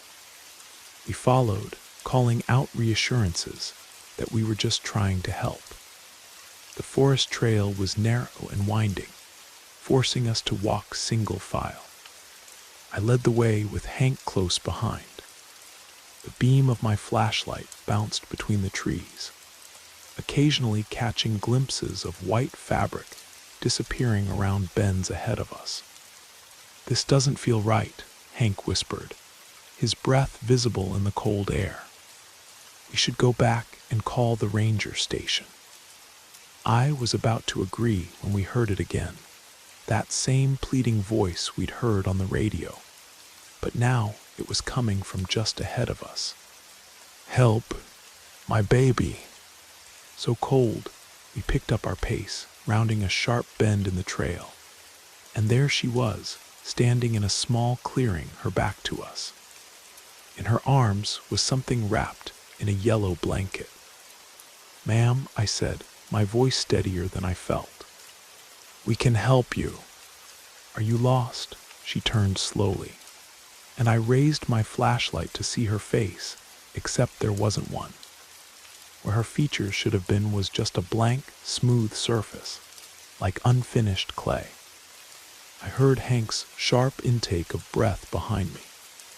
My brain struggled to process what I was seeing, desperately searching for some rational explanation. Maybe she was wearing some kind of mask. Maybe this was an elaborate prank. The woman, or whatever she was, began to drift toward us. Not walk, drift. Her feet weren't touching the ground. I stood frozen, unable to move or speak. It was Hank who finally grabbed my arm and yanked me backward. "Run," he hissed. Now we turned and sprinted back down the trail, branches whipping at our faces as we crashed through the undergrowth. I could hear something moving behind us, not the sound of footsteps, but a strange rustling, like fabric being dragged across the forest floor. The voice followed us, growing louder and more distorted with each passing second. "Don't leave. Please. Take my baby." We didn't stop running until we reached the cabin. We burst through the door, slammed it shut, and locked every window. For the rest of the night, we sat back to back in the middle of the room, shotguns across our laps, jumping at every creak and groan of the old cabin. Morning came without further incident, and in the harsh light of day, we almost convinced ourselves we'd imagined the whole thing. Almost. We packed up and left 3 days early, making excuses to our wives about bad weather moving in. I've never told this story to anyone but my therapist. Hank and I never spoke of it again, though neither of us has been back to the cabin since. Sometimes I'll catch him staring off into nothing, and I know he's thinking about it too, the woman with no face, the yellow blanket, and the voice on the radio. I still fish, still hunt, still spend time in the woods, but never at night, and I never, ever bring a radio. In the late 70s, I had the chance to accompany my father on his journeys through the backroads of northern Minnesota in his old delivery truck. That Ford was noisy, slow, and guzzled gas like nothing else. But somehow it seemed alive with energy and stories. During that time, my father was experiencing financial success and made a point of helping relatives who hadn't been as fortunate. He would buy wholesale clothing shipments from Canadian manufacturers at affordable prices and deliver them free of charge to certain family members, so they could start small businesses selling at local markets, hoping they might build something more substantial. Not everyone took advantage of his generosity, but at least 2 families, who remain grateful to this day, had their lives transformed by this gesture. Whenever I was on school break, I'd go along with him. Although our relationship wasn't the easiest, these trips brought a special kind of peace. I liked to sit quietly, watching the landscape through the window while absorbing every detail. The conversations he initiated during these moments became etched in my memory. Despite rarely responding, I paid attention to everything he said, even when he thought I wasn't listening. One of these trips took us to a distant settlement, nearly 7 hours from home. Today, the road there is relatively easy, but back then the journey was complicated. No paved roads, just narrow paths full of dangerous curves and steep drops. My father, however, knew those routes like no one else, from years of experience. That day, we had left early with the plan to have lunch with family and return before nightfall. However, when passing through a small town, we spotted a friend of his in front of a mechanic's shop. We stopped to chat, and the friend explained that his car had broken down. He needed a specific part to fix it, but had no idea where to find one. My father, with his characteristic generosity, offered help. Since leaving the car there overnight meant risking it being stripped for parts. We spent hours driving between towns, asking at repair shops and junkyards until we found the necessary part. When we finally returned to the shop and left his friend, it was almost night, and we had barely begun our journey to our destination. My father, concerned, suggested we turn back home, but I insisted we continue. After all, the clothes we were carrying in the truck were for sale the next day. We decided to risk it. We would arrive late, sleep at our relative's place, and return to the city in the morning. We continued along that road, which seemed even darker, steeper, and narrower than I ever remembered seeing it during daylight. The trees, with their invasive branches, extended so far over the path that they looked like hands trying to prevent us from continuing. It was as if the forest wanted to swallow us whole. The truck's worn-out engine required a stop to add water to the radiator. We had no choice but to park on a narrow incline with half the vehicle still on the road. Beside us, dense pine trees tried to hide the steep ravine that supported them. The silence around was absolute, and the absence of movement or sound made everything even more unsettling. My father anxiously eyed the deserted road. He knew the risks of that route well, and so did I. When he opened the radiator, the steam nearly burned us.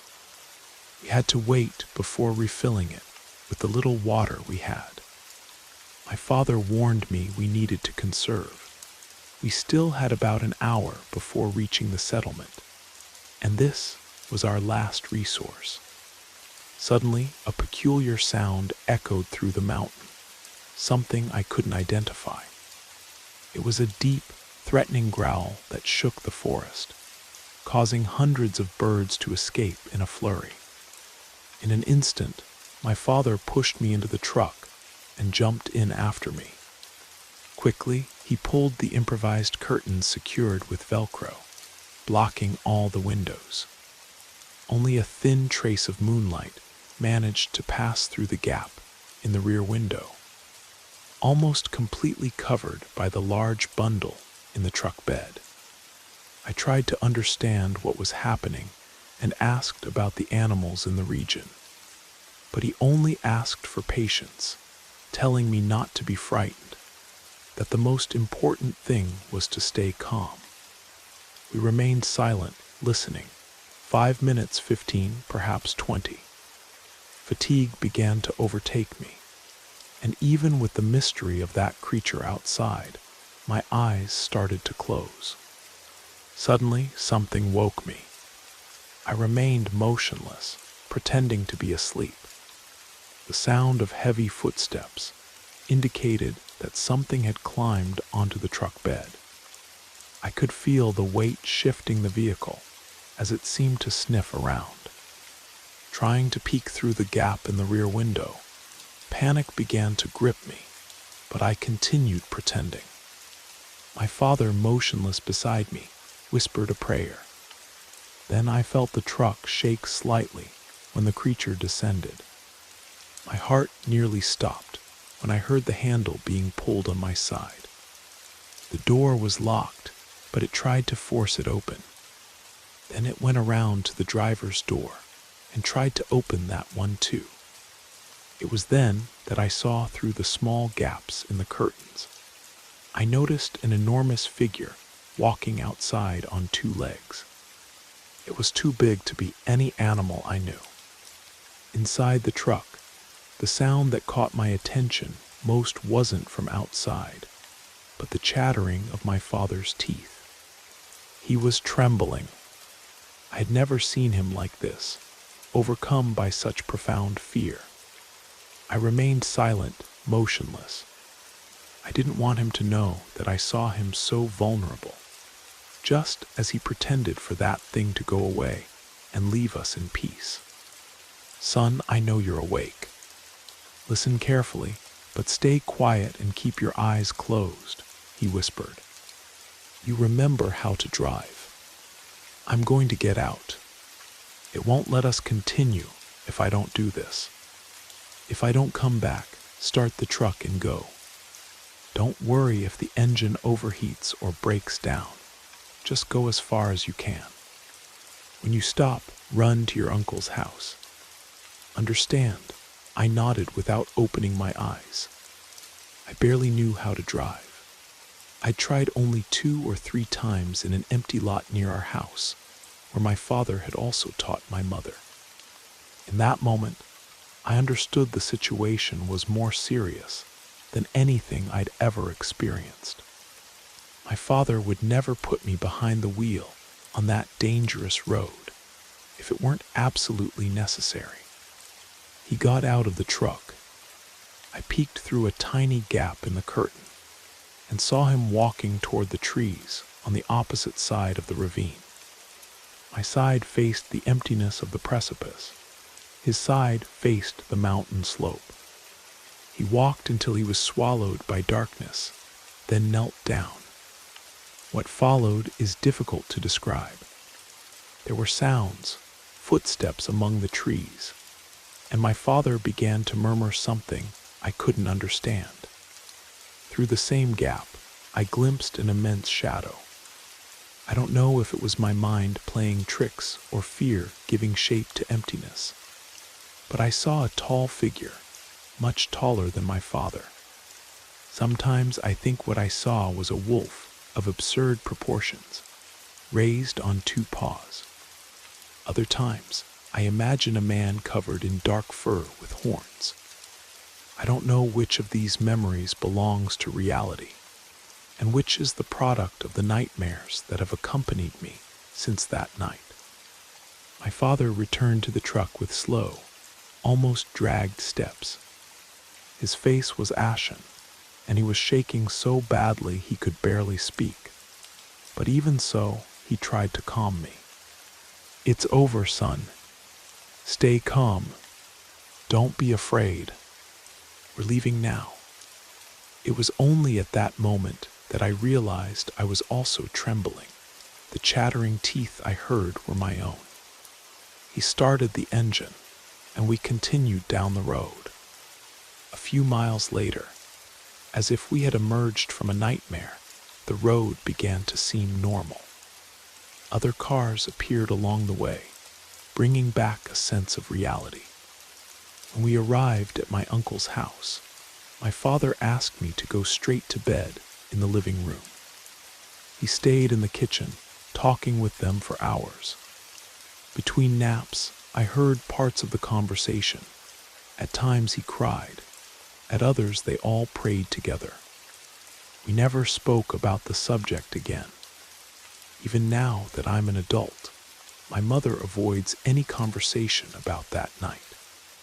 Sometimes I feel she knows something, but believes it's not her place to tell me. And I, even after so many years, continue living with this fear, with the sensation of having faced something beyond our understanding. I also think about the conversations I never had with my father, about the secrets he always said he would tell me later, when the time was right. That time never came. When I regained consciousness in the back seat of the car, I felt an unfamiliar hand gripping my throat. I fought desperately to break free, but terror consumed me as I realized my wrists were bound with metal handcuffs. To make matters worse, something that could only be duct tape covered most of my face, almost completely blocking my mouth and nose. The man held me with violence while committing an act that made me scream, cry, and bite my own tongue. The blood and tears that flowed helped loosen the duct tape, allowing me to stammer, "Please don't kill me. I'm pregnant." What I didn't expect was his response, which was more terrifying than anything I could have imagined. "I know. Don't worry, I've done this before. It'll be over quickly. When I'm finished with you, no one will ever find you." This assault happened between winter and spring of 2019, a period when a ruthless killer terrorized central Montana. In less than 3 months, he attacked 4 women, always using his mobile phone to plan every detail of his actions. He researched efficient methods to murder and conceal bodies, as well as alternative routes that might confuse the police. He was cold, meticulous, and merciless. Initially, investigators could only hope he would make a mistake. But for the 4 women marked by his brutality, waiting wasn't enough. Against all expectations, they devised a plan to capture one of the most terrible killers in Montana's history. Maya West, one of the victims, had a troubled childhood, suffering from serious mental health problems. She spent part of her youth in Pinewood Academy, a treatment center for young people in western Portland. The place should have been a refuge to keep her away from an abusive home environment, but it proved almost as oppressive as her own home. Despite so many adversities, Maya developed a striking personality, full of charisma and sense of humor. These qualities helped her attract clients at the club, where she worked as a dancer. Additionally, she also advertised herself as an escort on specialized websites, discreetly meeting clients in Portland hotels. In January 2019, a friend of Maya's suggested they go to Billings, Montana. There, they frequented an area known for the work of escorts, where they could make money quickly, since business in Portland was slow. They decided to rent a room in a simple motel before going out looking for clients. Around 11 at night on January 31st, Maya and her friend headed to Pine Avenue, a landscape marked by fire-damaged houses, neglected yards, and an abandoned railway yard. One of the first vehicles to slow down near them was a silver sedan.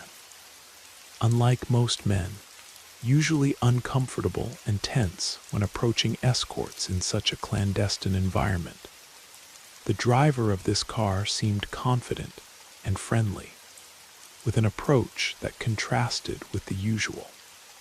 When asked which of the two he preferred, he pointed to Maya, who was wearing a red Nike cap, a striking black blouse, and black shorts accompanied by vibrant orange sandals.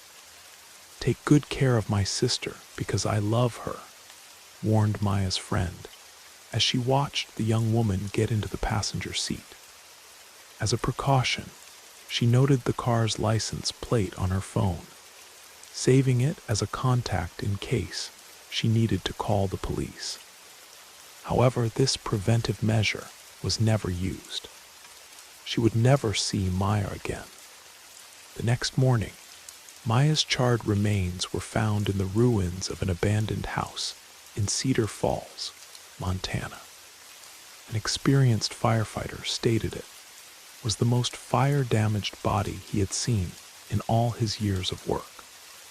The state of the corpse was so critical that identification was only possible through dental records. Maya's death occurred just 8 days after she turned 19. Based on the body's position and the fire pattern, authorities had no doubt it was homicide.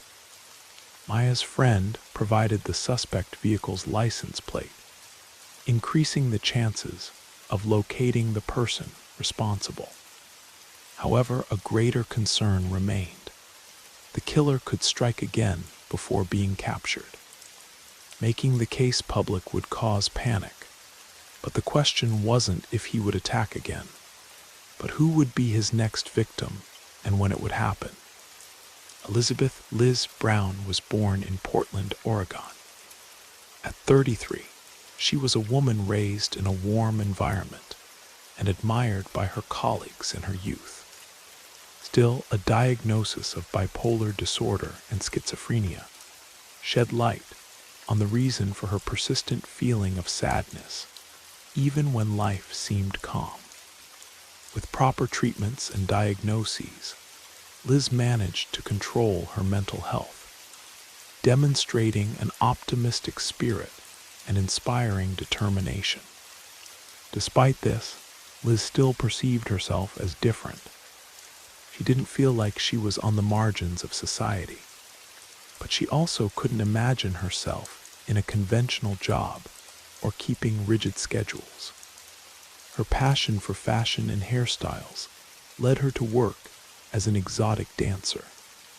Through this profession, she began working as an escort, and it was on one of these occasions that she met a man in a parking lot south of Billings in March 2019. A few weeks later, on April 5th, a group of construction workers arrived at number 254 Highland Avenue near Cedar Creek Park. The property owner had requested an inspection to calculate renovation costs, intending to turn the place into a rental property. Two of the workers went upstairs to check the first floor of the house, but when they reached the top of the stairs, they stopped abruptly. One of them shouted to the boss that there seemed to be someone lying on the dust-covered floor. However, it wasn't someone sleeping. It was Liz Brown, lifeless.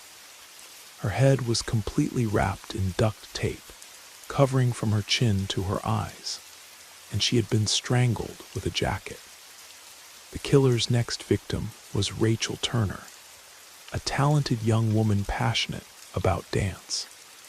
She dedicated herself intensely to ballet, modern jazz, and African dance, balancing her routine between several jobs to support her dream. With much effort, she saved enough money to buy a used car. After graduating from high school, Rachel traveled 24 miles to Montana State University, becoming the first in her family to attend college. However, the university experience wasn't as exciting as she expected. In search of new connections, Rachel created a profile on a website called Tagged, which seemed more like a Tinder focused on companionship than casual relationships. There, she came across the profile of Mountain Boy.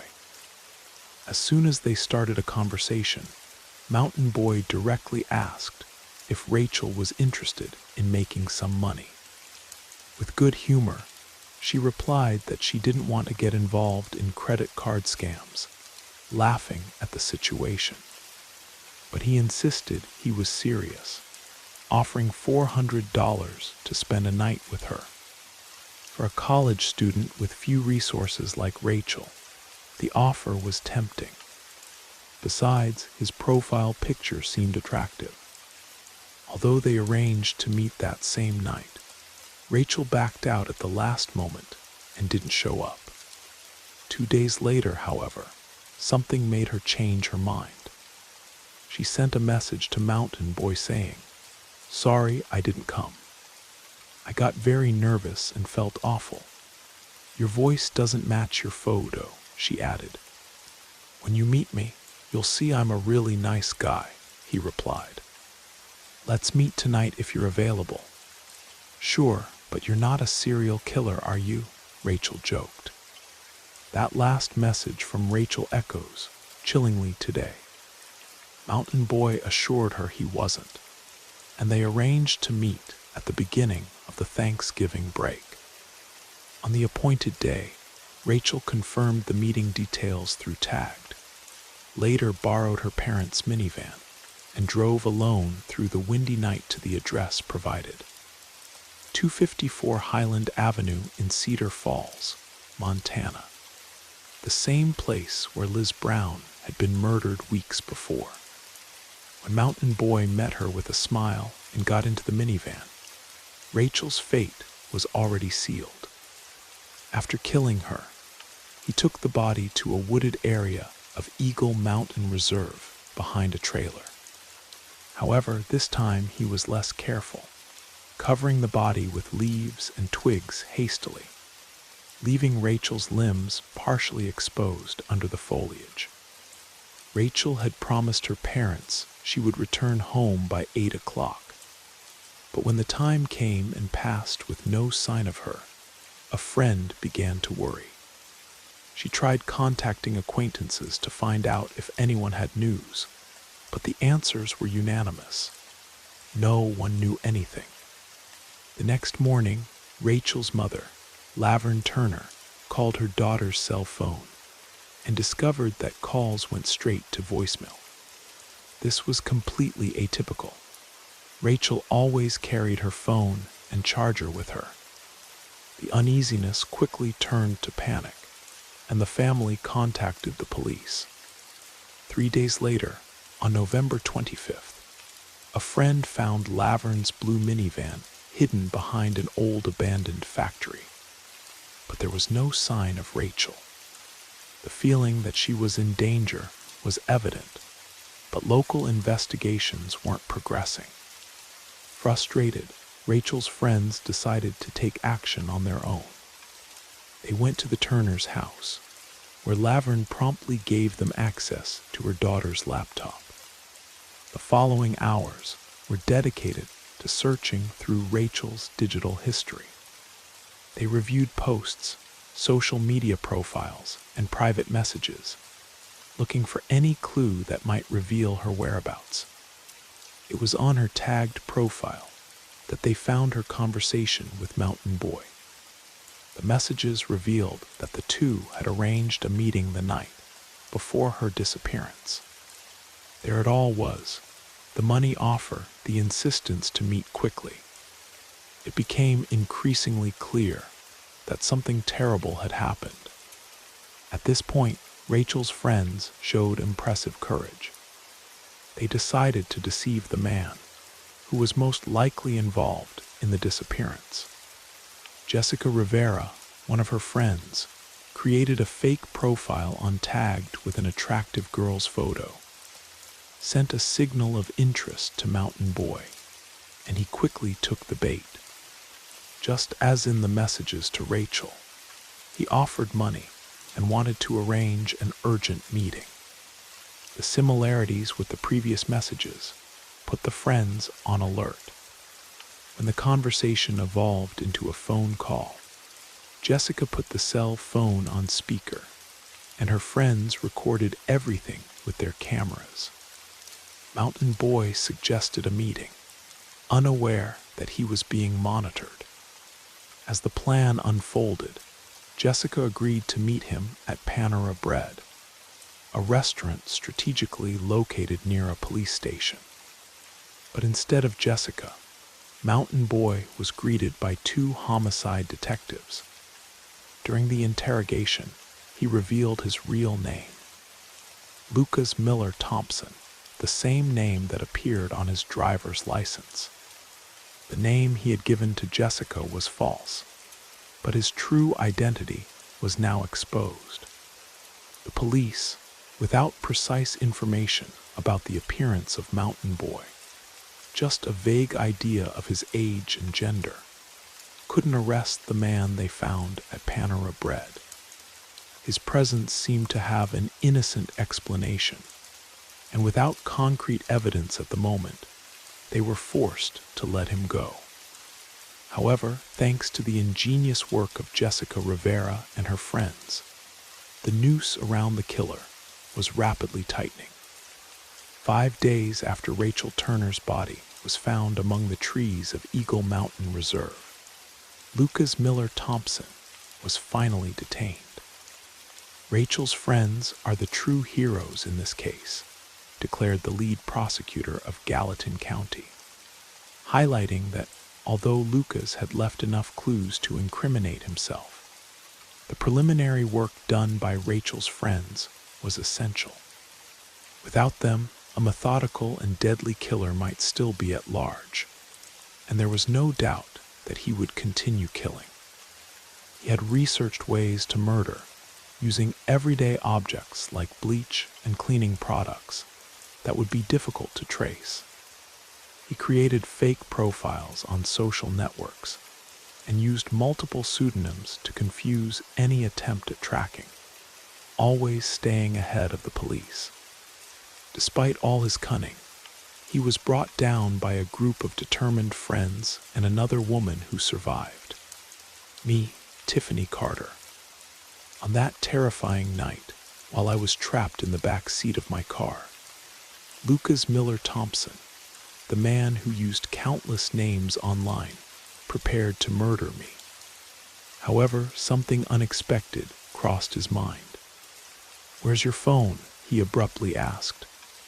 "It's in the Ritz," I answered, almost breathless. 432, I added. My response made his hand loosen on my neck. "Oh no," muttered Lucas, with a touch of concern in his voice. "We need to go back and get that phone."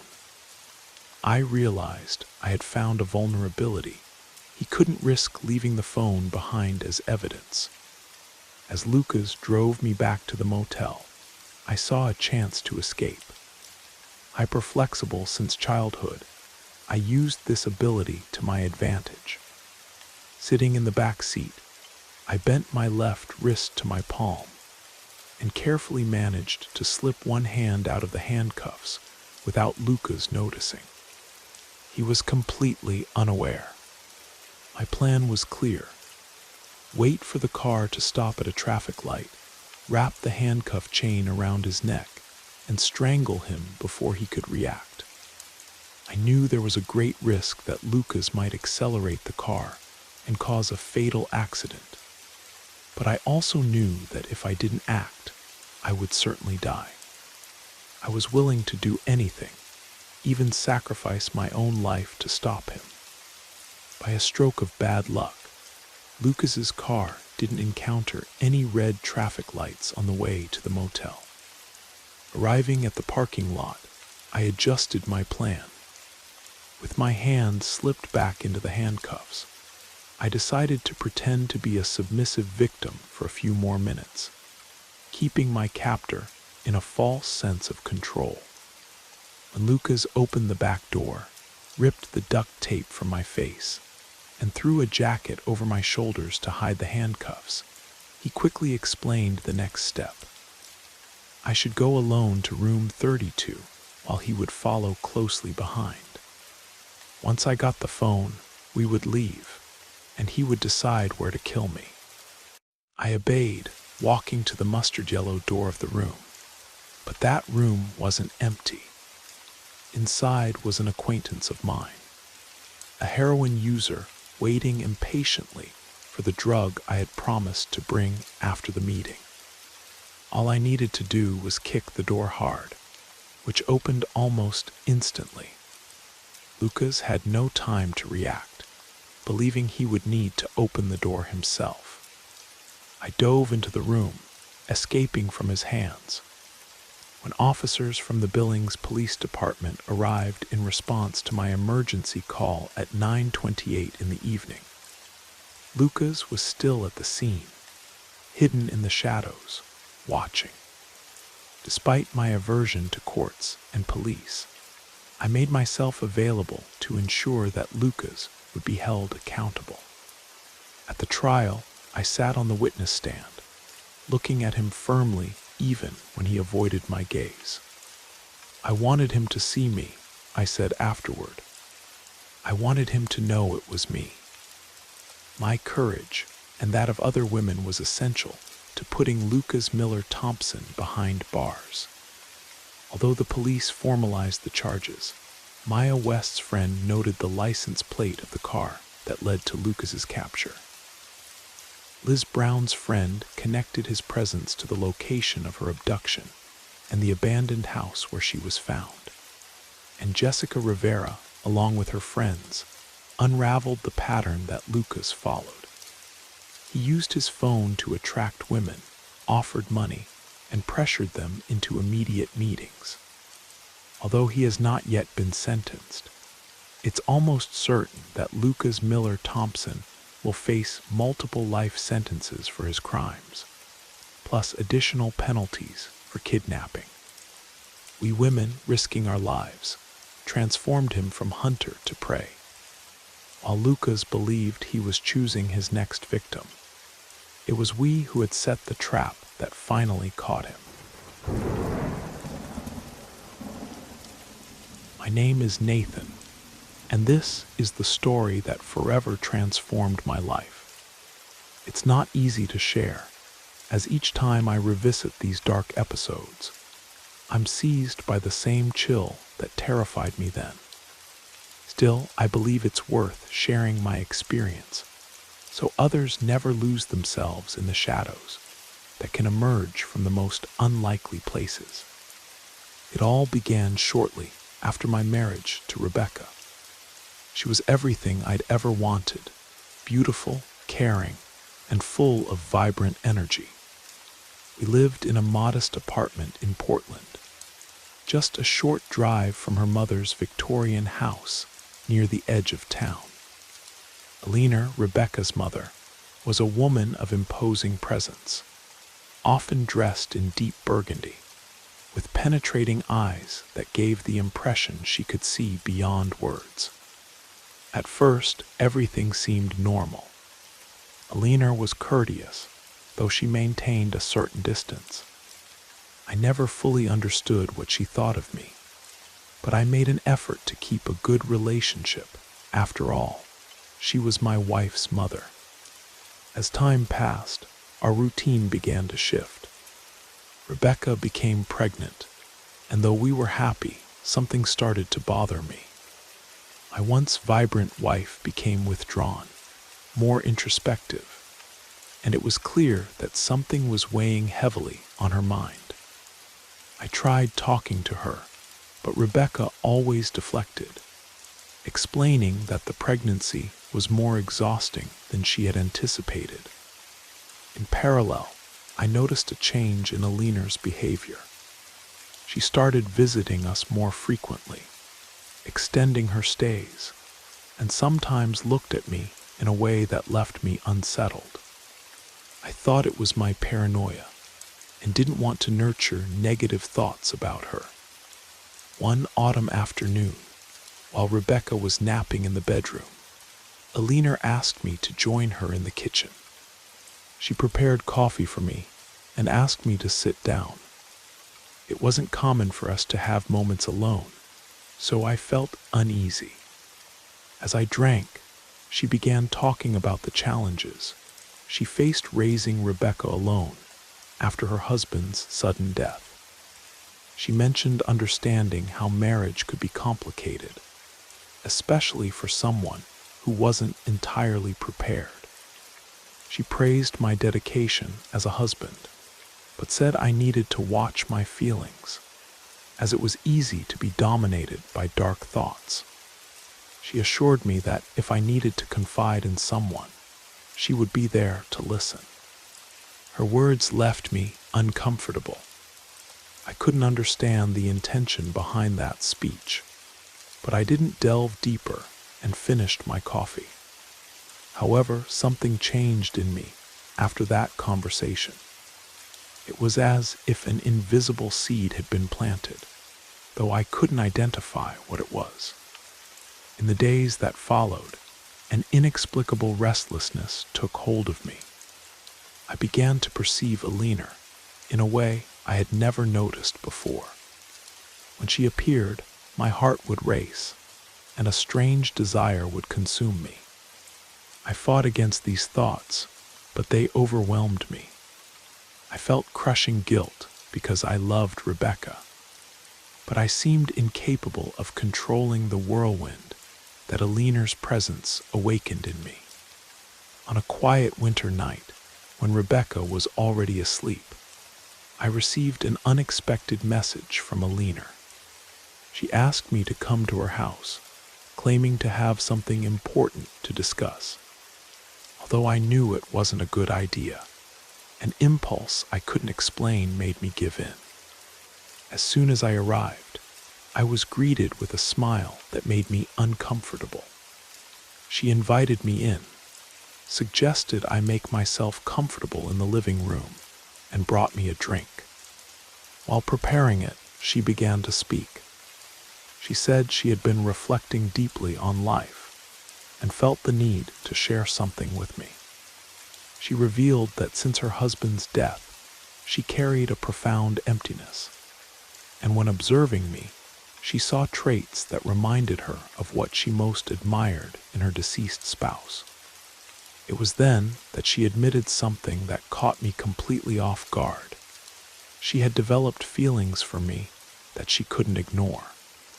I felt a shock. There I was, sitting on her couch with a glass in my hand, listening to my wife's mother declare she was in love with me. My mind was flooded with a mixture of confusion and dread. I wanted to leave immediately, but I seemed paralyzed. She approached, held my hand, and with disturbing serenity said she knew how difficult it was for me to understand. She added that sometimes life places us before unexpected paths, and if I wanted to explore these feelings, she would be by my side. Her proximity provoked a strange sensation. A heat seemed to take over my entire body. I tried to concentrate on Rebecca, on everything we represented together, but my thoughts were tangled. That force that had pushed me there now seemed to guide my actions irrationally. Despite this, nothing more happened. She didn't insist, allowing me to leave. However, upon returning home, I felt that something had profoundly changed. It was as if I had crossed a line, even if not in an evident way. In the days that followed, a silent battle consumed me. Aliner continued frequenting our home, and each visit seemed to intensify the feelings I tried to repress. Even beside Rebecca, my mind would escape to thoughts I knew were wrong, but couldn't push away. One afternoon at work, I began to feel ill. My head was heavy, my thoughts disorganized, and I couldn't focus on anything. I decided to return home early. To my surprise, Aliner was waiting for me at the door. She said she sensed my suffering and wanted to help. Without understanding why, I followed her instructions and entered. She led me to the couch and asked me to rest. I felt so exhausted that I accepted. While I rested, she began to speak in a low tone, almost as if reciting something mystical. She said she understood my internal struggle and recognized the weight I carried. However, she stated that I didn't need to fight against these feelings, but rather embrace them and allow them to follow their natural course. As she continued speaking, a strange drowsiness overcame me. Her words seemed to invade my mind, manipulating my thoughts. Suddenly, everything became clear. Why resist? It made no sense to fight against something that seemed inevitable. The attraction I felt for Aliner was overwhelming, and at that moment, for the first time, I believed I should yield, regardless of what came after. It was then that she leaned in and kissed me. It was a light touch, but loaded with an intensity I had never experienced. I couldn't resist. My mind was completely subjugated. I responded to the kiss, feeling as if everything I had been repressing had finally been liberated. That night marked the beginning of something that should never have happened. We began meeting in secret whenever Rebecca was away. Alina would come to me, and I couldn't resist. I knew I was betraying my wife, but the feelings I had for her mother were stronger than my own reason. Over time, the clandestine relationship grew more intense. Alina seemed rejuvenated, almost as if she had become younger, while I felt increasingly trapped in a web from which I couldn't escape. Rebecca, meanwhile, was absorbed in her depression and the routine of caring for our son, suspecting nothing. I convinced myself that hiding it was the best decision, thinking that somehow I was protecting Rebecca from the pain the truth would cause. But deep down, I knew I was profoundly wrong. Each encounter with Alina brought a growing weight, something beyond guilt. It was as if a shadow hovered over me, gaining strength with each step I took in this forbidden direction. One night after we met, I awoke in the middle of the night with excruciating pain in my chest. It was as if something invisible was crushing me, preventing me from breathing. I tried to get up, but my body was paralyzed. That's when I noticed a figure in the shadows of the room.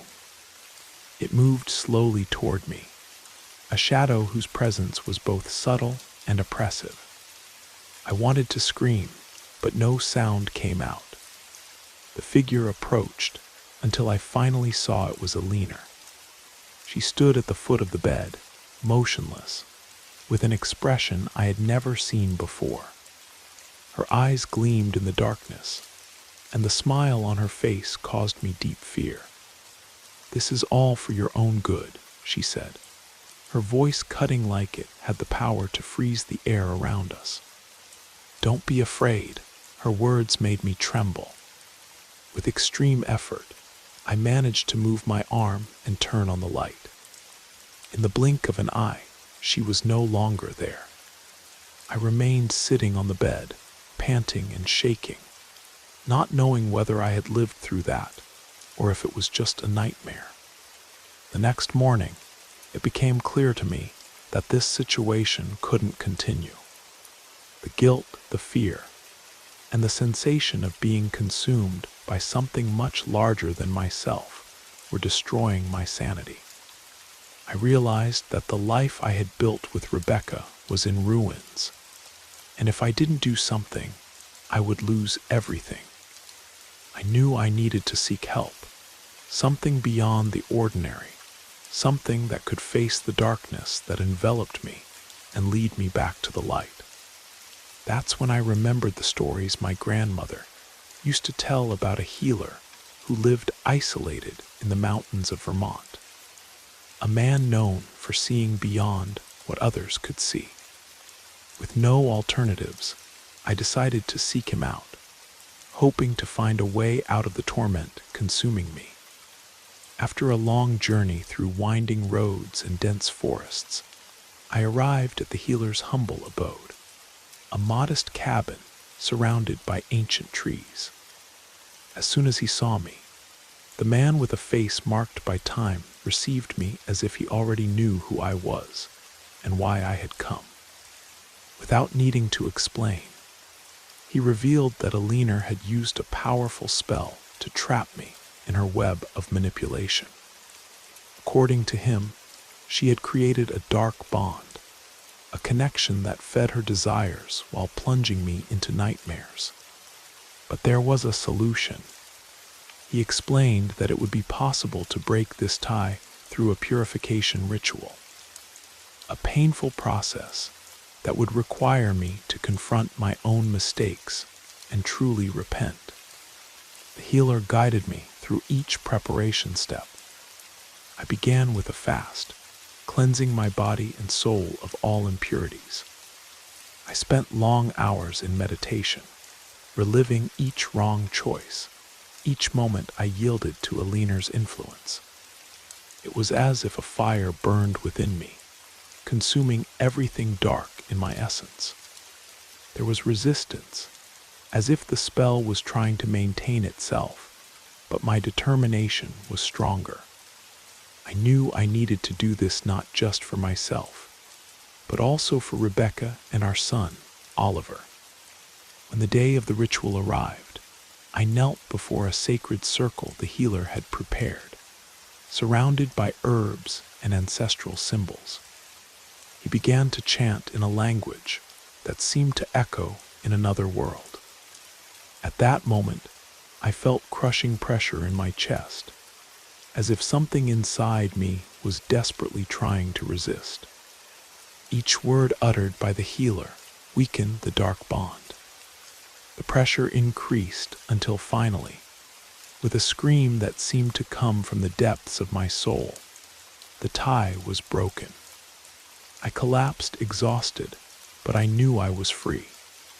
The spell had been undone. However, my journey was not yet over. Now I needed to gather courage to confront Alina and confess everything to Rebecca.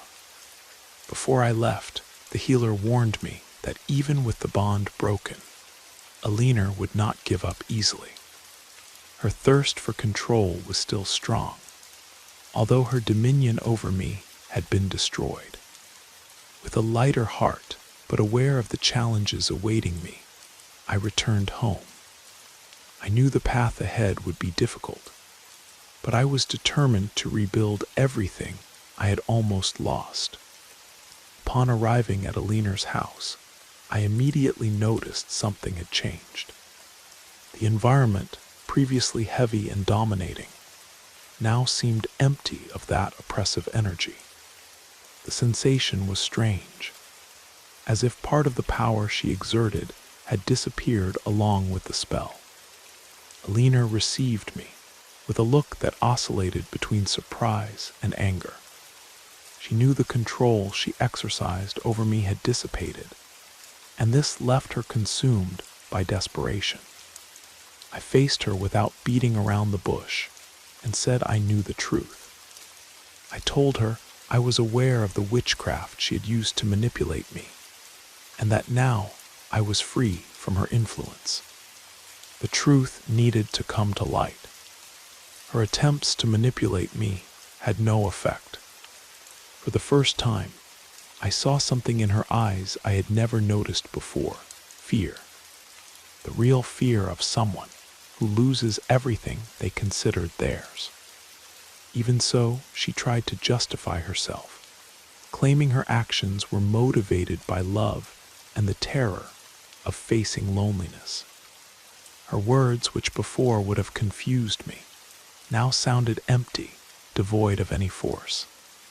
After that confrontation, I realized I could no longer postpone the inevitable. The truth needed to be told, regardless of the consequences. That night, upon returning home, I sat down with Rebecca and told her everything. I spoke about how her mother had used witchcraft to manipulate me, how I fell into her trap, and finally, about how I managed to free myself. Each word I pronounced seemed to alleviate an enormous weight I carried in my chest. Rebecca remained silent as she listened, with tears streaming down her face. I knew my words were breaking her heart, but I also knew she needed to hear the truth.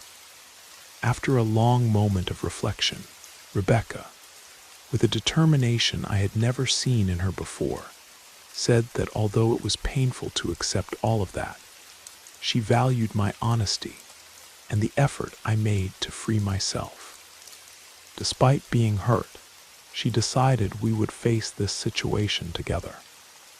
We agreed that Alina was still a threat to our family, and that only united could we overcome everything.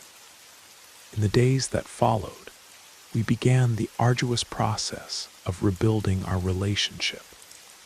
It was difficult and filled with painful moments, but we were determined not to allow Alina to destroy what we still had. Then unexpectedly, news arrived. Alina had been found dead in her house. Her death was a shock, but at the same time brought a sensation of relief. It was as if the source of darkness hovering over us had been extinguished. Despite this, the news brought a confusing mixture of feelings. There was sadness for the life she chose to lead, an existence marked by control, manipulation, and loneliness. Rebecca and I went to her house, perhaps in search of some kind of closure. Upon entering, we perceived the environment was heavy, almost oppressive, as if the walls held the echoes of her final days. We found her in her room, surrounded by her books of witchcraft and ancient objects, symbols of her life full of secrets. Despite everything she had done, we couldn't help but feel compassion. Her final days were consumed by the same darkness she tried to impose on us. She lived and died a prisoner of her own fears and desires. While exploring the house, Rebecca and I found a diary among Aliner's belongings. In it, she had recorded thoughts from her final days. The pages reflected a late repentance, a bitter awareness that her choices had led her to isolation and ultimately death. We decided, despite everything, to give her a dignified burial. We didn't want to carry resentment or let hatred dictate our lives. We believed that overcoming the past required leaving it behind and moving forward. On the day of the funeral, it was just the two of us. It was a silent farewell to a woman who had been both a mother and an enemy, someone whose path ended in solitude. Gradually, what was once a wound began to heal, and the bond between Rebecca and me strengthened. What almost destroyed us ended up uniting us in a way we could never have imagined. We knew the healing process would be long, but we were determined to face it together. We left behind the shadow that had hovered over our lives, but I still carried the weight of the decisions that allowed everything to happen. Although I was a victim of Aliner's dark influence, I couldn't push away the remorse for letting her manipulations interfere with my family. This feeling of regret, however, became an impulse. It motivates me to be someone better, a stronger and more present husband. Together, Rebecca and I closed this dark chapter, conscious that true love managed to prevail even in the face of so many adversities. We are determined to build a future free from the mistakes of the past. We will not allow them to define who we are or where we are going, but let them serve as lessons so we can move forward stronger and more united than ever. We were on an adventure, hiking through the dense forests of the Great Smoky Mountains during an unseasonably warm spring. Our group consisted of most of my family, my adoptive aunt and her children, my father, and my two brothers, the oldest and the youngest. Our aunt was the favorite among us kids for being youthful and full of energy, while my father seemed to be the favorite of my cousins, perhaps precisely because he was the opposite. It's that old story of the grass always being greener on the other side. While my father and cousins followed a park ranger for a meticulously organized informational excursion about the region's most famous limestone caves, we decided to spend the day with our aunt, listening to her funny stories and enjoying the light-hearted atmosphere. The scenery was breathtaking, and time flew by between games and laughter. Suddenly, in the middle of our carefree moment, she looked at us with a mischievous smile and asked, "Have you ever heard of wild swimming holes?"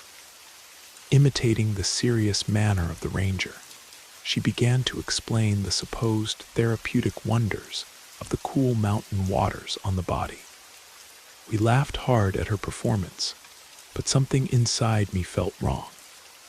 I didn't say anything, preferring to avoid being the killjoy. Excited, she encouraged us to explore the trail in search of small hidden pools. My aunt and my older brother walked ahead, inspecting smaller offshoots from the main path, while I whispered to my younger brother that this didn't seem like a good idea. He just nodded his head, silently agreeing. Before we could decide what to do, we were interrupted by a terrifying scream. I had never heard my aunt scream like that. Instinctively, we ran to the other side of the trail and found her waist deep in what appeared to be a small pond. The waters of the Smokies are known for their crystal clarity, but this particular pool had a murky, almost reddish tint that chilled my soul. What happened next is a memory that haunts me to this day. The ground beneath her wasn't solid. It was a sinkhole filled with a mixture of water and caustic minerals from an underground hot spring that no one knew existed. The acidic mixture was literally eating away at her skin, which began to peel, turning increasingly white. She tried to pull off her shorts, and that's when we saw something even more horrifying. Her stomach had somehow fused with the fabric. When she pulled on it, a huge piece of flesh came with it. Desperate, she screamed for us to use a belt to pull her out. My younger brother and I were frozen in horror. My older brother tried to help, but dropped the belt into the water, where it disappeared immediately into the scarlet liquid. It was as if we were helpless, forced to watch while she struggled and screamed. My older brother, overcome with panic, ran off to find help, but deep down, I believe he just wanted to escape that unbearable scene. To this day, I harbor a certain resentment that he left us there. I stayed beside my younger brother, protecting his eyes with my hands. I will never forget the look of disbelief and despair on my aunt's face, as if she were asking herself why this was happening to her. After what seemed like an eternity, she stopped screaming and began to sway with a frightening emptiness in her face before completely disappearing into the caustic pool. I felt a mixture of guilt and relief when silence took over the place. The scream ceased, but the horror of that moment remains with me to this day. The authorities later discovered that an earthquake 2 days earlier had cracked open an underground pocket of volcanic gases and minerals, creating a deadly trap that looked just like an inviting swimming hole. Months later, they found 5 other sinkholes in the area. If not for the tragic sacrifice of my aunt, dozens of other hikers might have met the same fate that spring. Sometimes I wake up in the middle of the night, her screams still echoing in my ears, wondering if there was something more we could have done. But mostly, I just hope she didn't suffer long in those final moments when the emptiness took over her eyes. I've always been the skeptical type when it comes to the supernatural. In my mind, the long hours of solitude we truckers face create perfect conditions for our minds to invent stories that help pass time and keep us alert. But what I experienced one time left such a deep chill that I still feel a shiver down my spine whenever I recall and share it. It all happened during a haul I made years back, crossing through a remote section of the Appalachian Mountains. I was transporting medical equipment to a rural hospital in a distant community. The route wound through a deserted mountain road filled with treacherous switchbacks that prevented you from seeing what lay ahead. The pavement was terrible and in many stretches barely existed at all. I had heard stories about that route, especially during autumn when the fog becomes so thick you can't see an arm's length in front of you. But it was spring, and I figured with clear skies, everything would go according to plan. As usual, I started my journey before dawn to avoid traffic and make good time. At first, the drive was peaceful. My satellite radio kept me company, helping me maintain focus.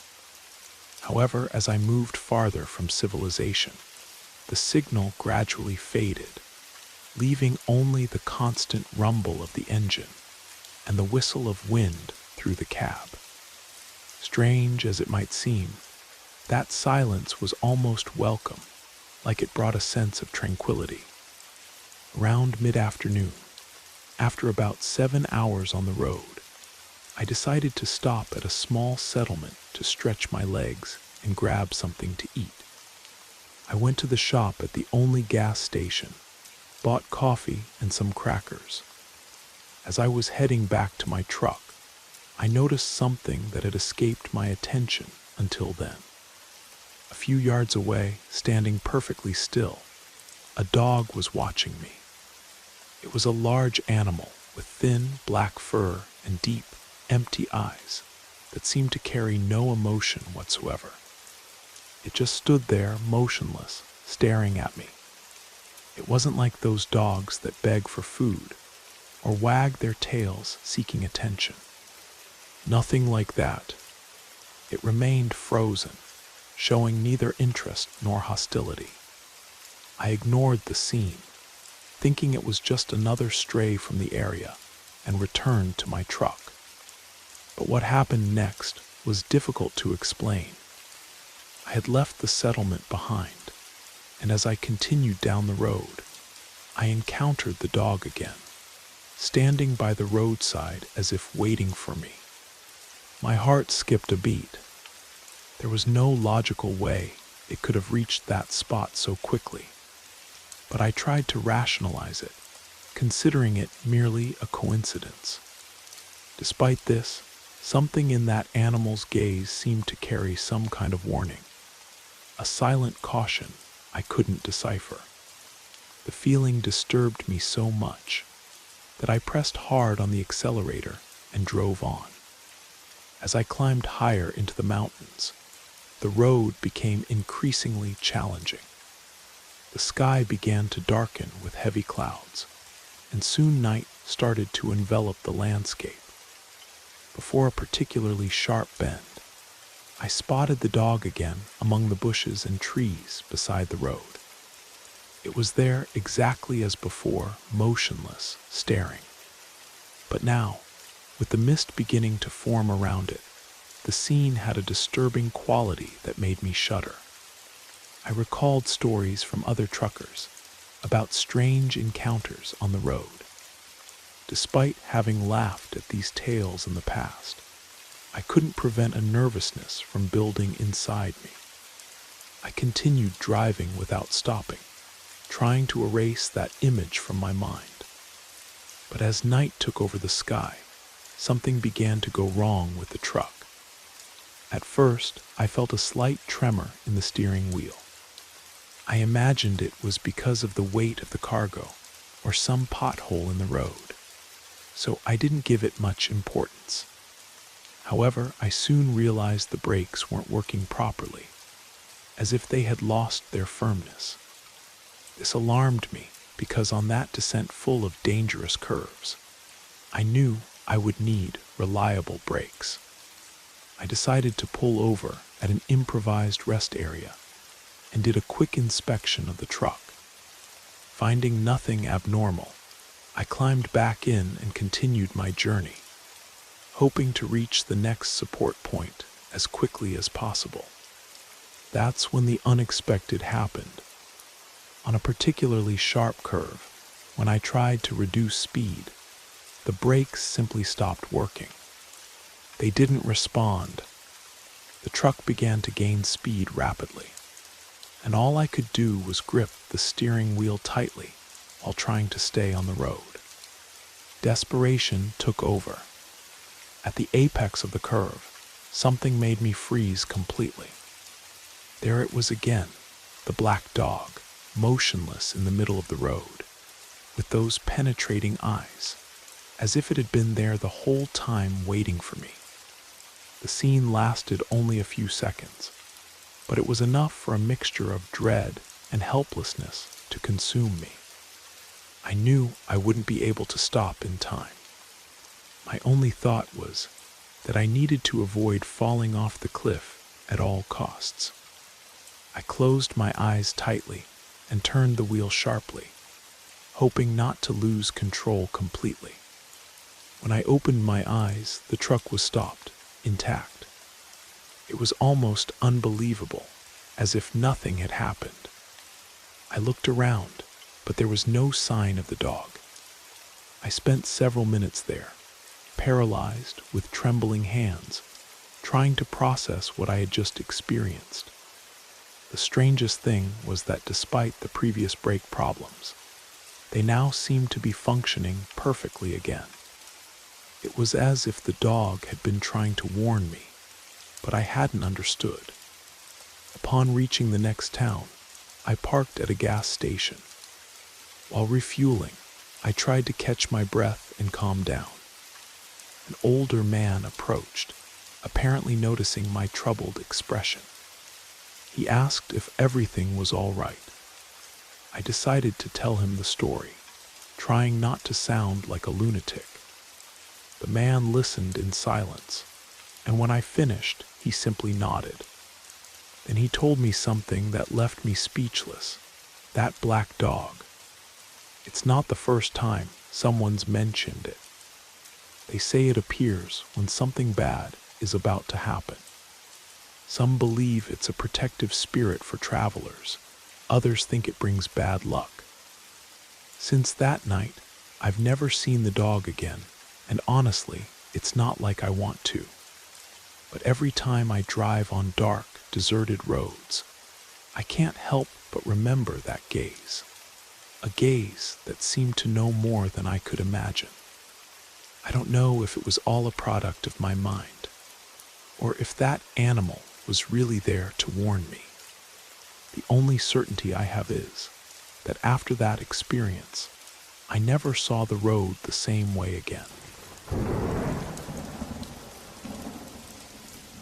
Some stories manage to affect us deeply before we even reach their conclusion.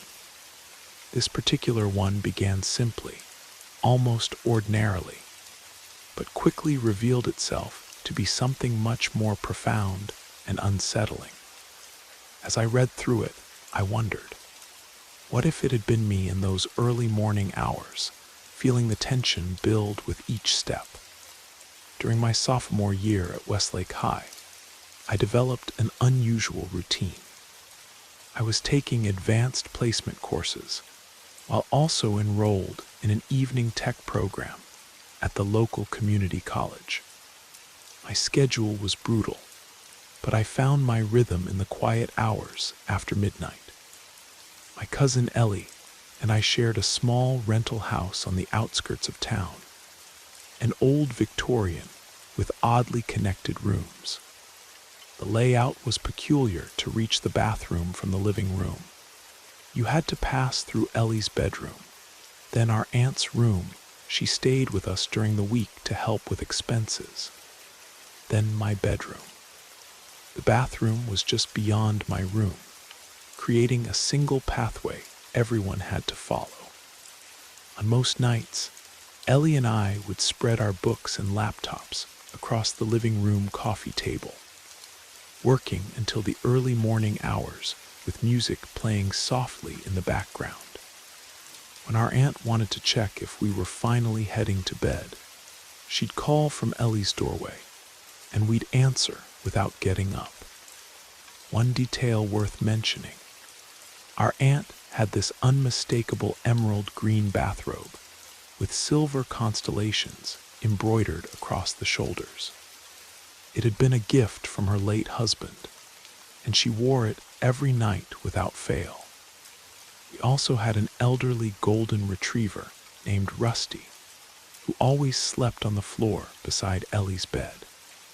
I'd experienced strange occurrences in the house before, but usually dismissed them as exhaustion or my mind playing tricks.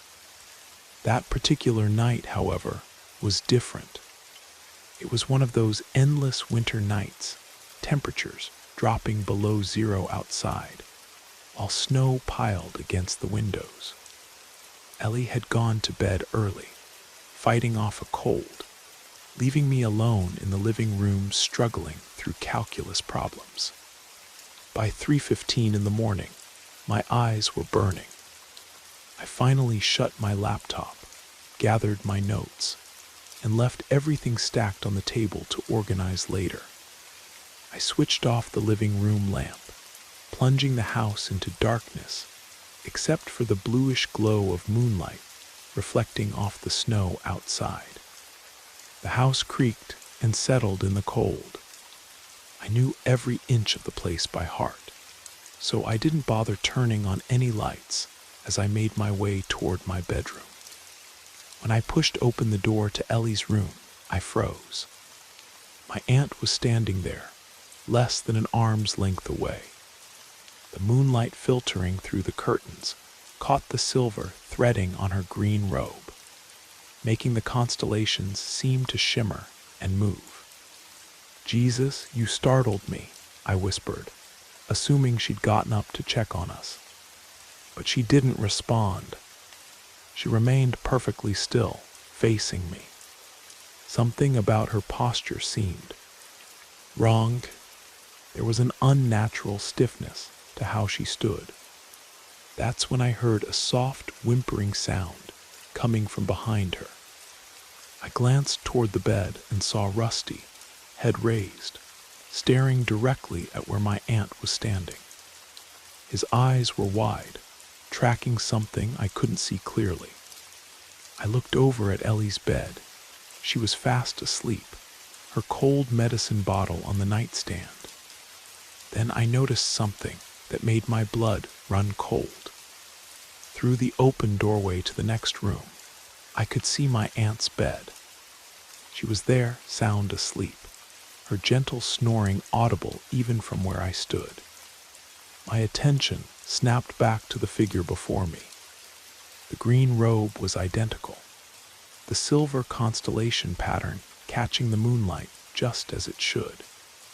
But where her face should have been was only darkness, a void deeper than the shadows around us, as if that part of her simply didn't exist. I stood paralyzed, unable to move or scream. As I watched, the figure began to dissipate, not all at once, but in wisps, like smoke being drawn upward by an invisible current. Within seconds, the space where she had stood was empty.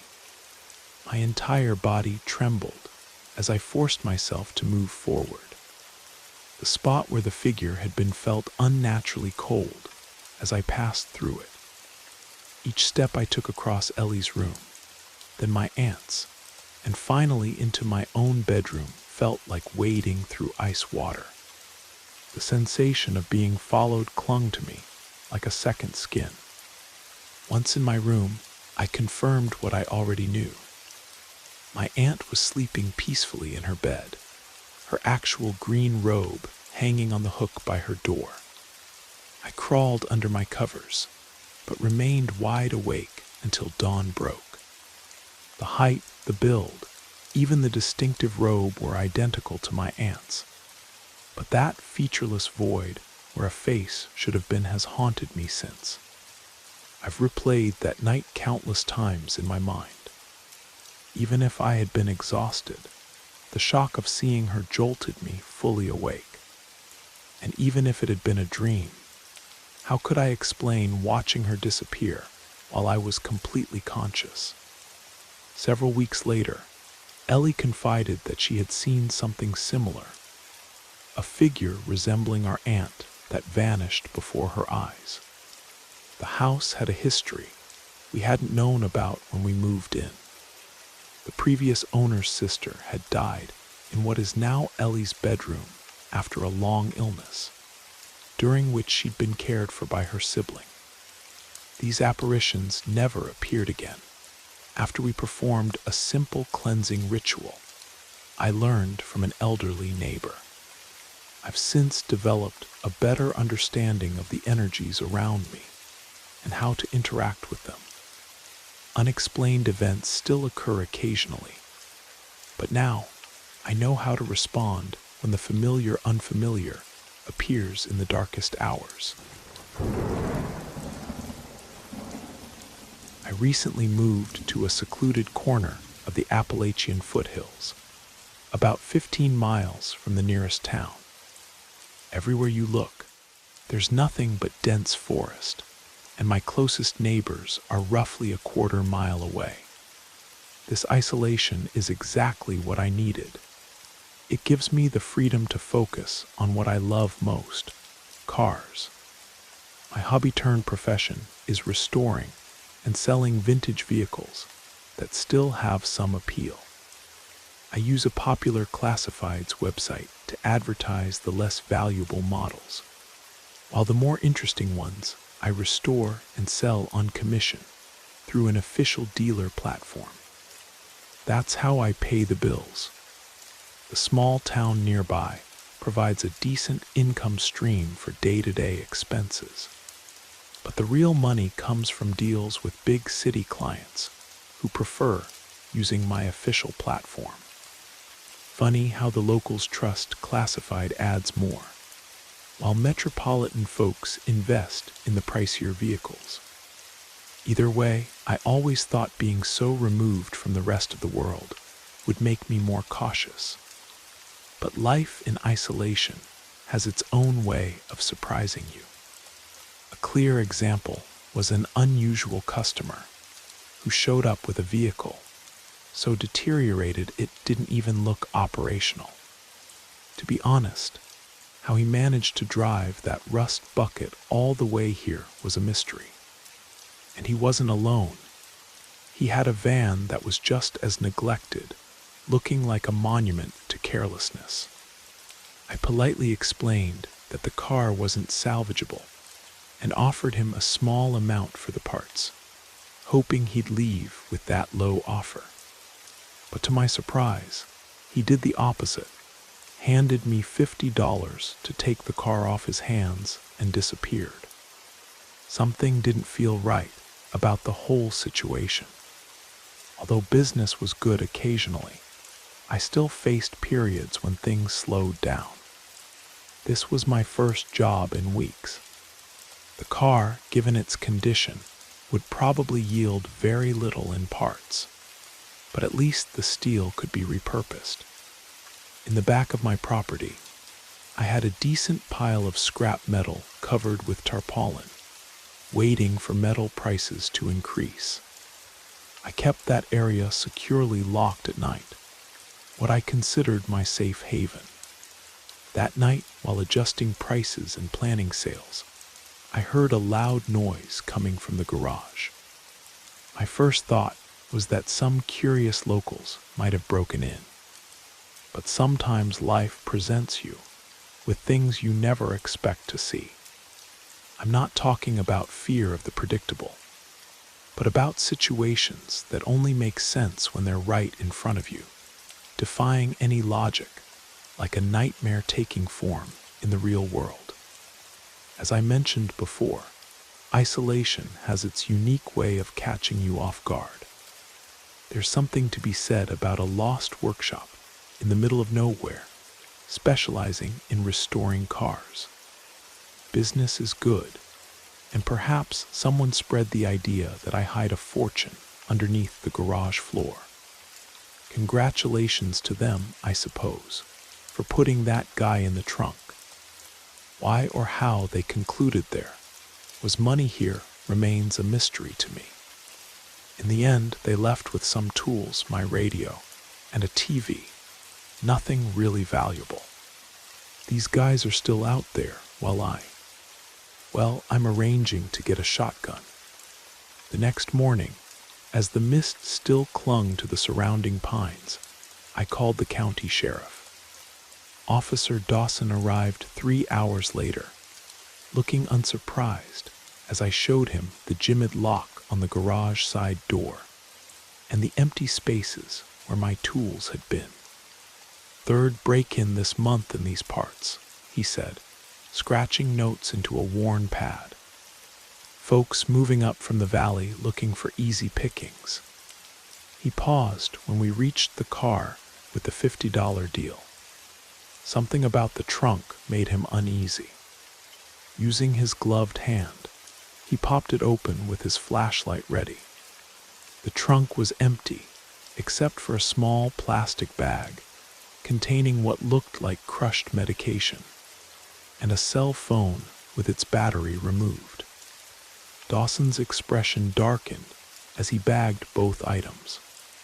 "That fella who sold you this car, describe him again." When I finished, he nodded slowly. "Matches the description of someone we've been looking for in connection with some pharmaceutical thefts down in Charleston." 2 days later, they found the van abandoned near the state line. The interior had been meticulously cleaned with bleach. Whatever had happened, I realized I'd been unwittingly pulled into something much darker than a simple case of rural theft. I still restore cars, but now I sleep with that shotgun close by, and I've installed security cameras that ping my phone when they detect movement. The isolation I once cherished now feels different, less like freedom and more like vulnerability. Every headlight coming up my long gravel driveway after sunset makes me reach for that shotgun, wondering if it's just another customer, or if someone's coming back to tie up loose ends. This happened to me about 7 years ago, and even today, I feel chills run down my spine whenever I remember it. Back then, I was renting an old Victorian house in a quiet New England town. The place wasn't luxurious by any means, but it had a certain charm with its creaking wooden floors and vintage wallpaper. It was affordable too, which was perfect for my struggling writer's budget. The only detail that bothered me was the access panel on the second-floor hallway ceiling. It was a small wooden hatch, flush with the ceiling, secured with an old brass lock. I never saw any reason to open it, assuming it only housed insulation, dust, and the unpleasant things that typically inhabit such spaces. One evening in late October, after a particularly exhausting day at the local newspaper where I worked, I arrived home completely drained. All I wanted was a hot shower and my bed. As I trudged up the staircase, something caught my attention. The hallway light was on. I found this peculiar because I was certain I had turned it off that morning. I chalked it up to forgetfulness in my morning rush, switched it off, and continued with my evening routine. That night, somewhere around 3 a.m, I woke to a faint sound. At first, I thought it was just the wind rattling the old windows, but as I listened more carefully, I realized it was coming from the hallway, a rhythmic sound, like gentle tapping. My heart began racing. I considered ignoring it, but curiosity got the better of me. I grabbed my flashlight from the nightstand and crept slowly toward the hallway. When I opened my bedroom door, everything was silent. But then I noticed something that made my stomach drop. The ceiling hatch was slightly ajar. I knew that hatch had been locked before. There was no way I could have accidentally left it like that. Taking a deep breath and trying to maintain my composure, I convinced myself that perhaps the house was settling, or maybe a squirrel or raccoon had found its way in. I carefully closed the hatch, found a heavy antique doorstop in the guest room, and balanced it on top of a chair beneath the opening. I returned to bed, though sleep eluded me for hours. The next morning, I called the property manager to ask if they knew about any pest problems or structural issues. She seemed surprised and mentioned that no previous tenants had reported anything unusual, but promised to send someone to check. That evening, I inspected the hatch again, and for good measure, placed a small bell on the chair below it. I slept better that night, thinking I had overreacted. But at 4 a.m, I woke to the sound of my bedroom door creaking open ever so slowly. My body froze in terror. That door only made noise when pushed gently. I knew because the hinges needed oiling, and I distinctly remembered closing it before going to bed. I lay motionless, barely breathing, as I heard soft footsteps entering my room. My phone was charging on the dresser, out of reach, and the footsteps stopped right beside my bed. I could sense someone's presence there, breathing in the darkness. Summoning every ounce of courage, I lunged for the lamp on my nightstand and switched it on. The light illuminated a woman crouched on the floor, pale, gaunt, with wide, startled eyes fixed on me. Her clothes were dirty and tattered, her hair matted and wild. She seemed as shocked as I was at the sudden confrontation. I screamed and bolted past her, down the stairs and out the front door to my neighbor's house, pounding frantically until they let me in. They called the police, and when officers arrived, they found the woman still inside my house, hiding in a crawl space between the second floor and the attic. She had created a makeshift living area with a thin mattress, food wrappers, and several items she'd apparently taken from different parts of my house. The lock on the ceiling hatch had been skillfully picked, and she had likely been living there for weeks, possibly months. What terrified me most was what the police discovered among her belongings: a leather-bound journal filled with detailed notes about me. She had recorded my daily routines with disturbing precision. When I left for work and returned home, what clothes I wore, who visited me, even conversations she had overheard through the floor. There was also a list that the police wouldn't fully disclose to me, but from their expressions, I knew it contained something truly disturbing. I learned later that she was a former architecture student who had suffered a psychological breakdown 3 years earlier and disappeared from her family's home in the neighboring state. How she found my house, or why she chose it, remains a mystery. Within a week, I packed my belongings and stayed with friends until I could find a new place. To this day, I have no idea how long she had been watching me before I noticed something was wrong. I've since moved to a modern apartment building with concrete floors and ceilings, and I check every corner, closet, and hidden space before I go to sleep each night. Some fears never quite leave you, and the thought of unseen eyes watching from the spaces between walls remains my most profound nightmare. My name is Sarah. I've worked as an emergency nurse at Blackwater Memorial Hospital in rural Maine for almost 7 years. I've always prided myself on being level-headed, rational someone who deals in facts and science rather than superstition. But what happened during that winter 3 years ago changed everything. I thought I knew about our world. It was just past midnight during a particularly brutal February storm. The wind howled against the hospital windows, and the emergency room was unusually quiet, as if even the typical weekend accidents and illnesses had been scared away by the weather. I was settling in for what I expected to be an uneventful overnight shift when the call came through. A man's voice, trembling with urgency, explained that his daughter had collapsed at their cabin about 20 miles out of town. Something in his tone made my skin prickle.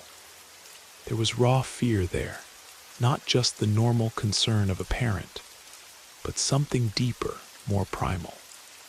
Against my better judgment, I told him I'd come out. We were short-staffed, and the ambulance was already out on another call. By the time I reached their isolated cabin, the snow was falling in thick sheets. The cabin stood alone among ancient pines, their branches heavy with snow, creaking ominously in the wind.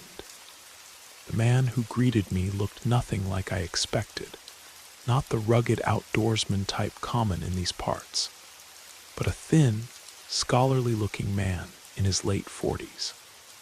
His face was gaunt with exhaustion, eyes sunken and haunted.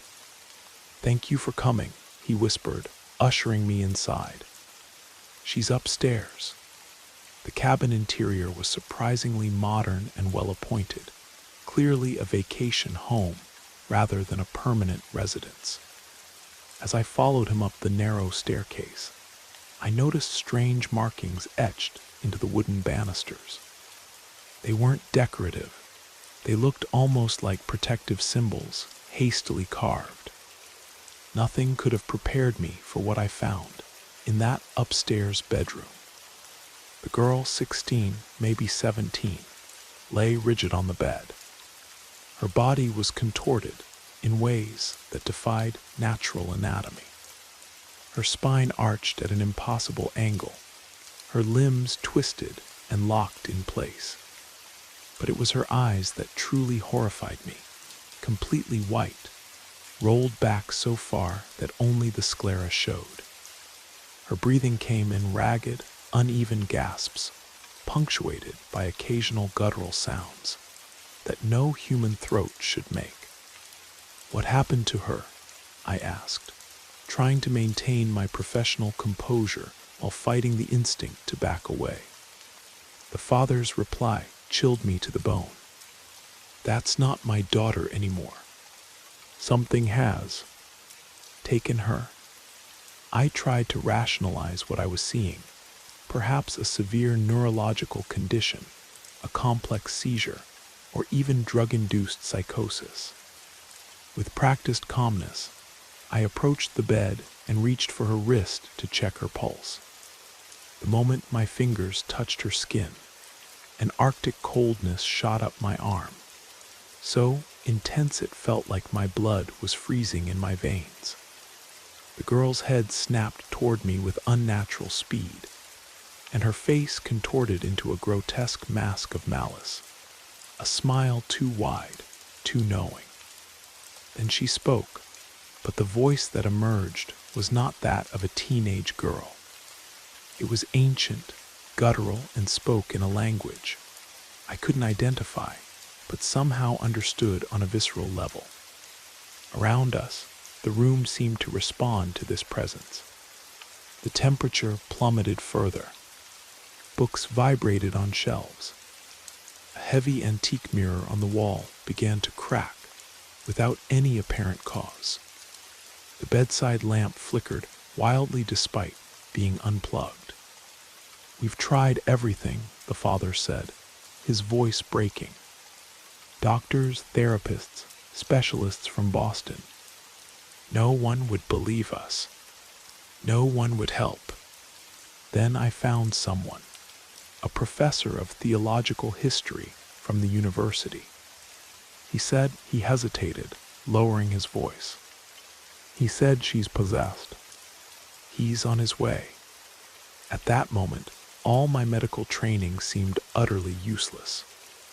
We weren't dealing with any condition I had studied. This was something else entirely, something older and far more terrifying than anything in my textbooks. Minutes later, which felt like hours, there was a knock at the door. The man who entered, wasn't what I expected from a theological professor. He was in his 70s, tall and straight-backed with piercing blue eyes that seemed to see right through you. He carried a worn leather satchel and moved with unexpected agility for his age. "I see you brought medical help," he said to the father, eyeing me with interest. "Good. We'll need it." Without any further explanation, he approached the bed and opened his satchel. The girl, or whatever was inside her, began to thrash violently, her movements becoming increasingly frenzied as he drew near. He removed an ancient-looking book and several small objects I couldn't identify. "Hold her down," he instructed us calmly, as if this were a routine procedure. The father took position at her shoulders, and with tremendous reluctance, I held her legs.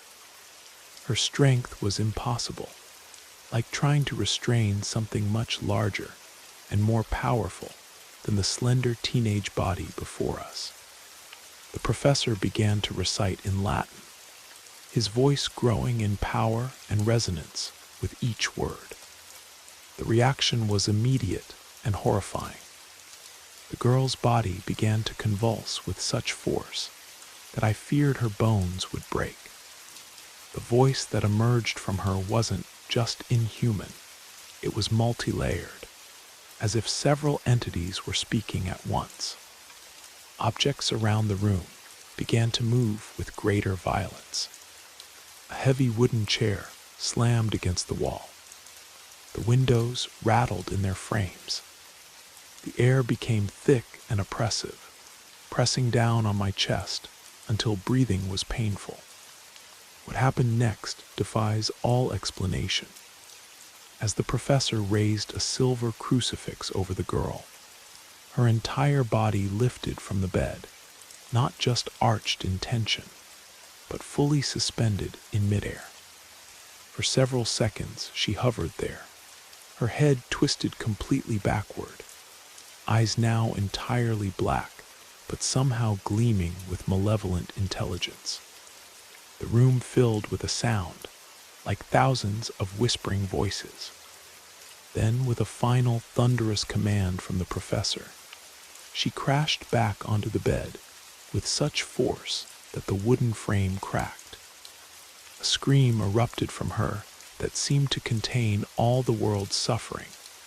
And then, silence. The oppressive atmosphere vanished. The room temperature normalized. The girl lay still, breathing deeply as if in peaceful sleep. Her features, twisted beyond recognition moments before, returned to those of a normal teenager. The professor sank heavily into a chair, looking exhausted but satisfied. "It's done," he said. "For now, but this isn't over.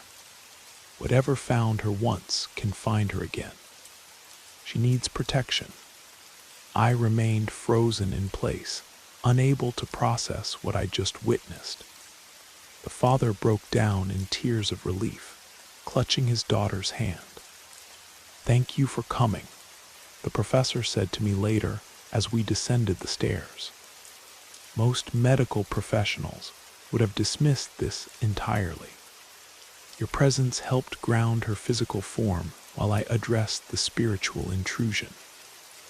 I wanted to ask the countless questions swirling in my mind, but all I could manage was, "What was it?" He paused, considering me carefully.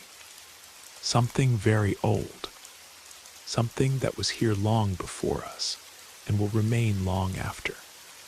They exist in the spaces between our world and others, and sometimes they find ways through." He hesitated. "Having seen this, you may begin to see other things too. The veil thins once you've acknowledged what lies beyond it." He was right. In the months and years that followed, I began to notice things, shadows that moved against the flow of light, voices at the edge of hearing. patients who seemed temporarily inhabited by something other than themselves. I've never spoken about that night to my colleagues. Who would believe me? But I know what I saw.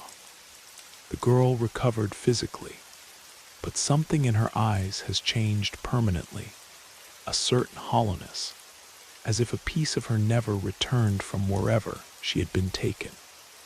Her father moved them away shortly after, but occasionally sends me updates. She functions normally now, but refuses to discuss what happened or what she remembers. I often think about that night, about how thin the membrane must be between our world and whatever lies beyond. Sometimes, in the quiet hours of my night shifts, when the hospital corridors are empty and the storm winds howl outside, I feel a familiar coldness creep into the room. And I wonder if something followed me back from that cabin in the woods, something that has been watching me ever since, waiting for its moment. I know now that there are depths to our reality that science has barely begun to comprehend. And while I still practice medicine and believe in its power, I also keep the professor's number close at hand, just in case. I had been looking for something to break the monotony of my daily routine when I discovered the Evergreen Trailblazers hiking group on a local community board. The reviews were overwhelmingly positive, and it seemed like the perfect opportunity to explore nature while meeting new people. After browsing through their upcoming events, I signed up for a hike scheduled that weekend through Blackwater Ridge, a scenic trail about 40 minutes outside the city. The morning of the hike arrived with perfect conditions, crisp autumn air and golden sunlight filtering through the trees. I packed my essentials: water, protein bars, a light jacket, and a fully charged phone. I arrived at the meeting point 30 minutes early, hoping to introduce myself before we set off. The group was diverse, about 15 people of various ages and backgrounds. Most were chatting in small clusters when I arrived, creating an atmosphere that felt welcoming, yet slightly intimidating for a newcomer. I stood awkwardly at the edge of the group until a tall woman with auburn hair approached me. "First time with the Trailblazers?" she asked, offering her hand. "I'm Diana." Her handshake was firm and her smile confident. Something about her immediately commanded attention. Perhaps it was the way she carried herself, or how the others seemed to naturally defer to her when she spoke. "Yes, first time," I replied. "I've done some solo hiking, but nothing too challenging." "You'll enjoy this trail," Diana said, her eyes scanning the horizon. "The eastern viewpoint is particularly beautiful this time of year." As the group began to move, we naturally spread out along the path. Some hikers moved ahead in pairs, deep in conversation, while others hung back, pausing to photograph wildflowers or interesting rock formations. I found myself somewhere in the middle, occasionally exchanging comments with fellow hikers, but mostly enjoying the solitude among company. The trail was breathtaking. Ancient oak trees and sugar maples created a vibrant canopy above us, while the path itself wound gently through the foothills. The scent of pine and damp earth filled the air, and somewhere in the distance, a creek babbled over stones. For the first time in months, I felt the tension in my shoulders begin to relax. After about an hour, we reached a large clearing where everyone stopped to rest and hydrate. I found a fallen log and sat down, sipping water while admiring the view. That's when Diana approached again, sitting beside me. "So what brings you to our group?" she asked, her voice casual yet somehow probing. The question seemed innocent enough, but something in her tone made me pause. Just looking to meet new people, explore new trails. The city can feel suffocating sometimes. She nodded, asking about my work, where I lived, how long I'd been in the area. Her questions felt oddly personal for someone I just met, but her manner was so engaging that I found myself answering anyway. There was something flattering about her interest, despite the faint warning bells it triggered in my mind. When the group prepared to continue, Diana fell into step beside me. "There's a lesser-known spot just off this trail," she said, her voice lowered as if sharing a secret. "A hidden viewpoint that most tourists never find. The vista is incredible. You can see 3 mountain ranges from there." "Will the group be heading that way?" I asked, looking ahead at the others who were already moving back to the main trail. "Not today," she replied. "It's a bit of a detour, but we could check it out quickly and catch up with them before they even notice we're gone." I hesitated, glancing at the main group now disappearing around a bend. Something about separating from the safety of numbers didn't feel right, especially with someone I barely knew. "I don't think we should get separated," I said, trying to sound casual rather than concerned. "Maybe another time when we know the trail better." Diana's expression shifted almost imperceptibly. The warmth in her eyes dimmed, and her smile tightened. "It's really close," she insisted. 5 minutes tops. Don't you want to see something special that the others will miss?" The pressure in her voice made my discomfort grow. I scanned the trail ahead, relieved to see that we could still catch up to the last hikers in our group. "I should stick with the main trail today," I said firmly. "But thanks for the offer." I quickened my pace, moving toward the other hikers. Diana followed, her footsteps oddly deliberate behind me. When I glanced back, her expression had completely transformed, calculating and cold. Nothing like the charming woman who had greeted me hours earlier.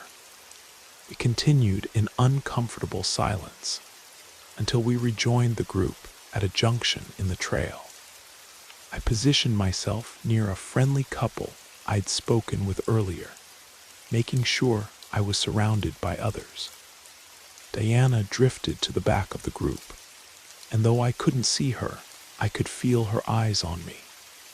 The trail narrowed as we descended toward a ravine, forcing us to walk single file.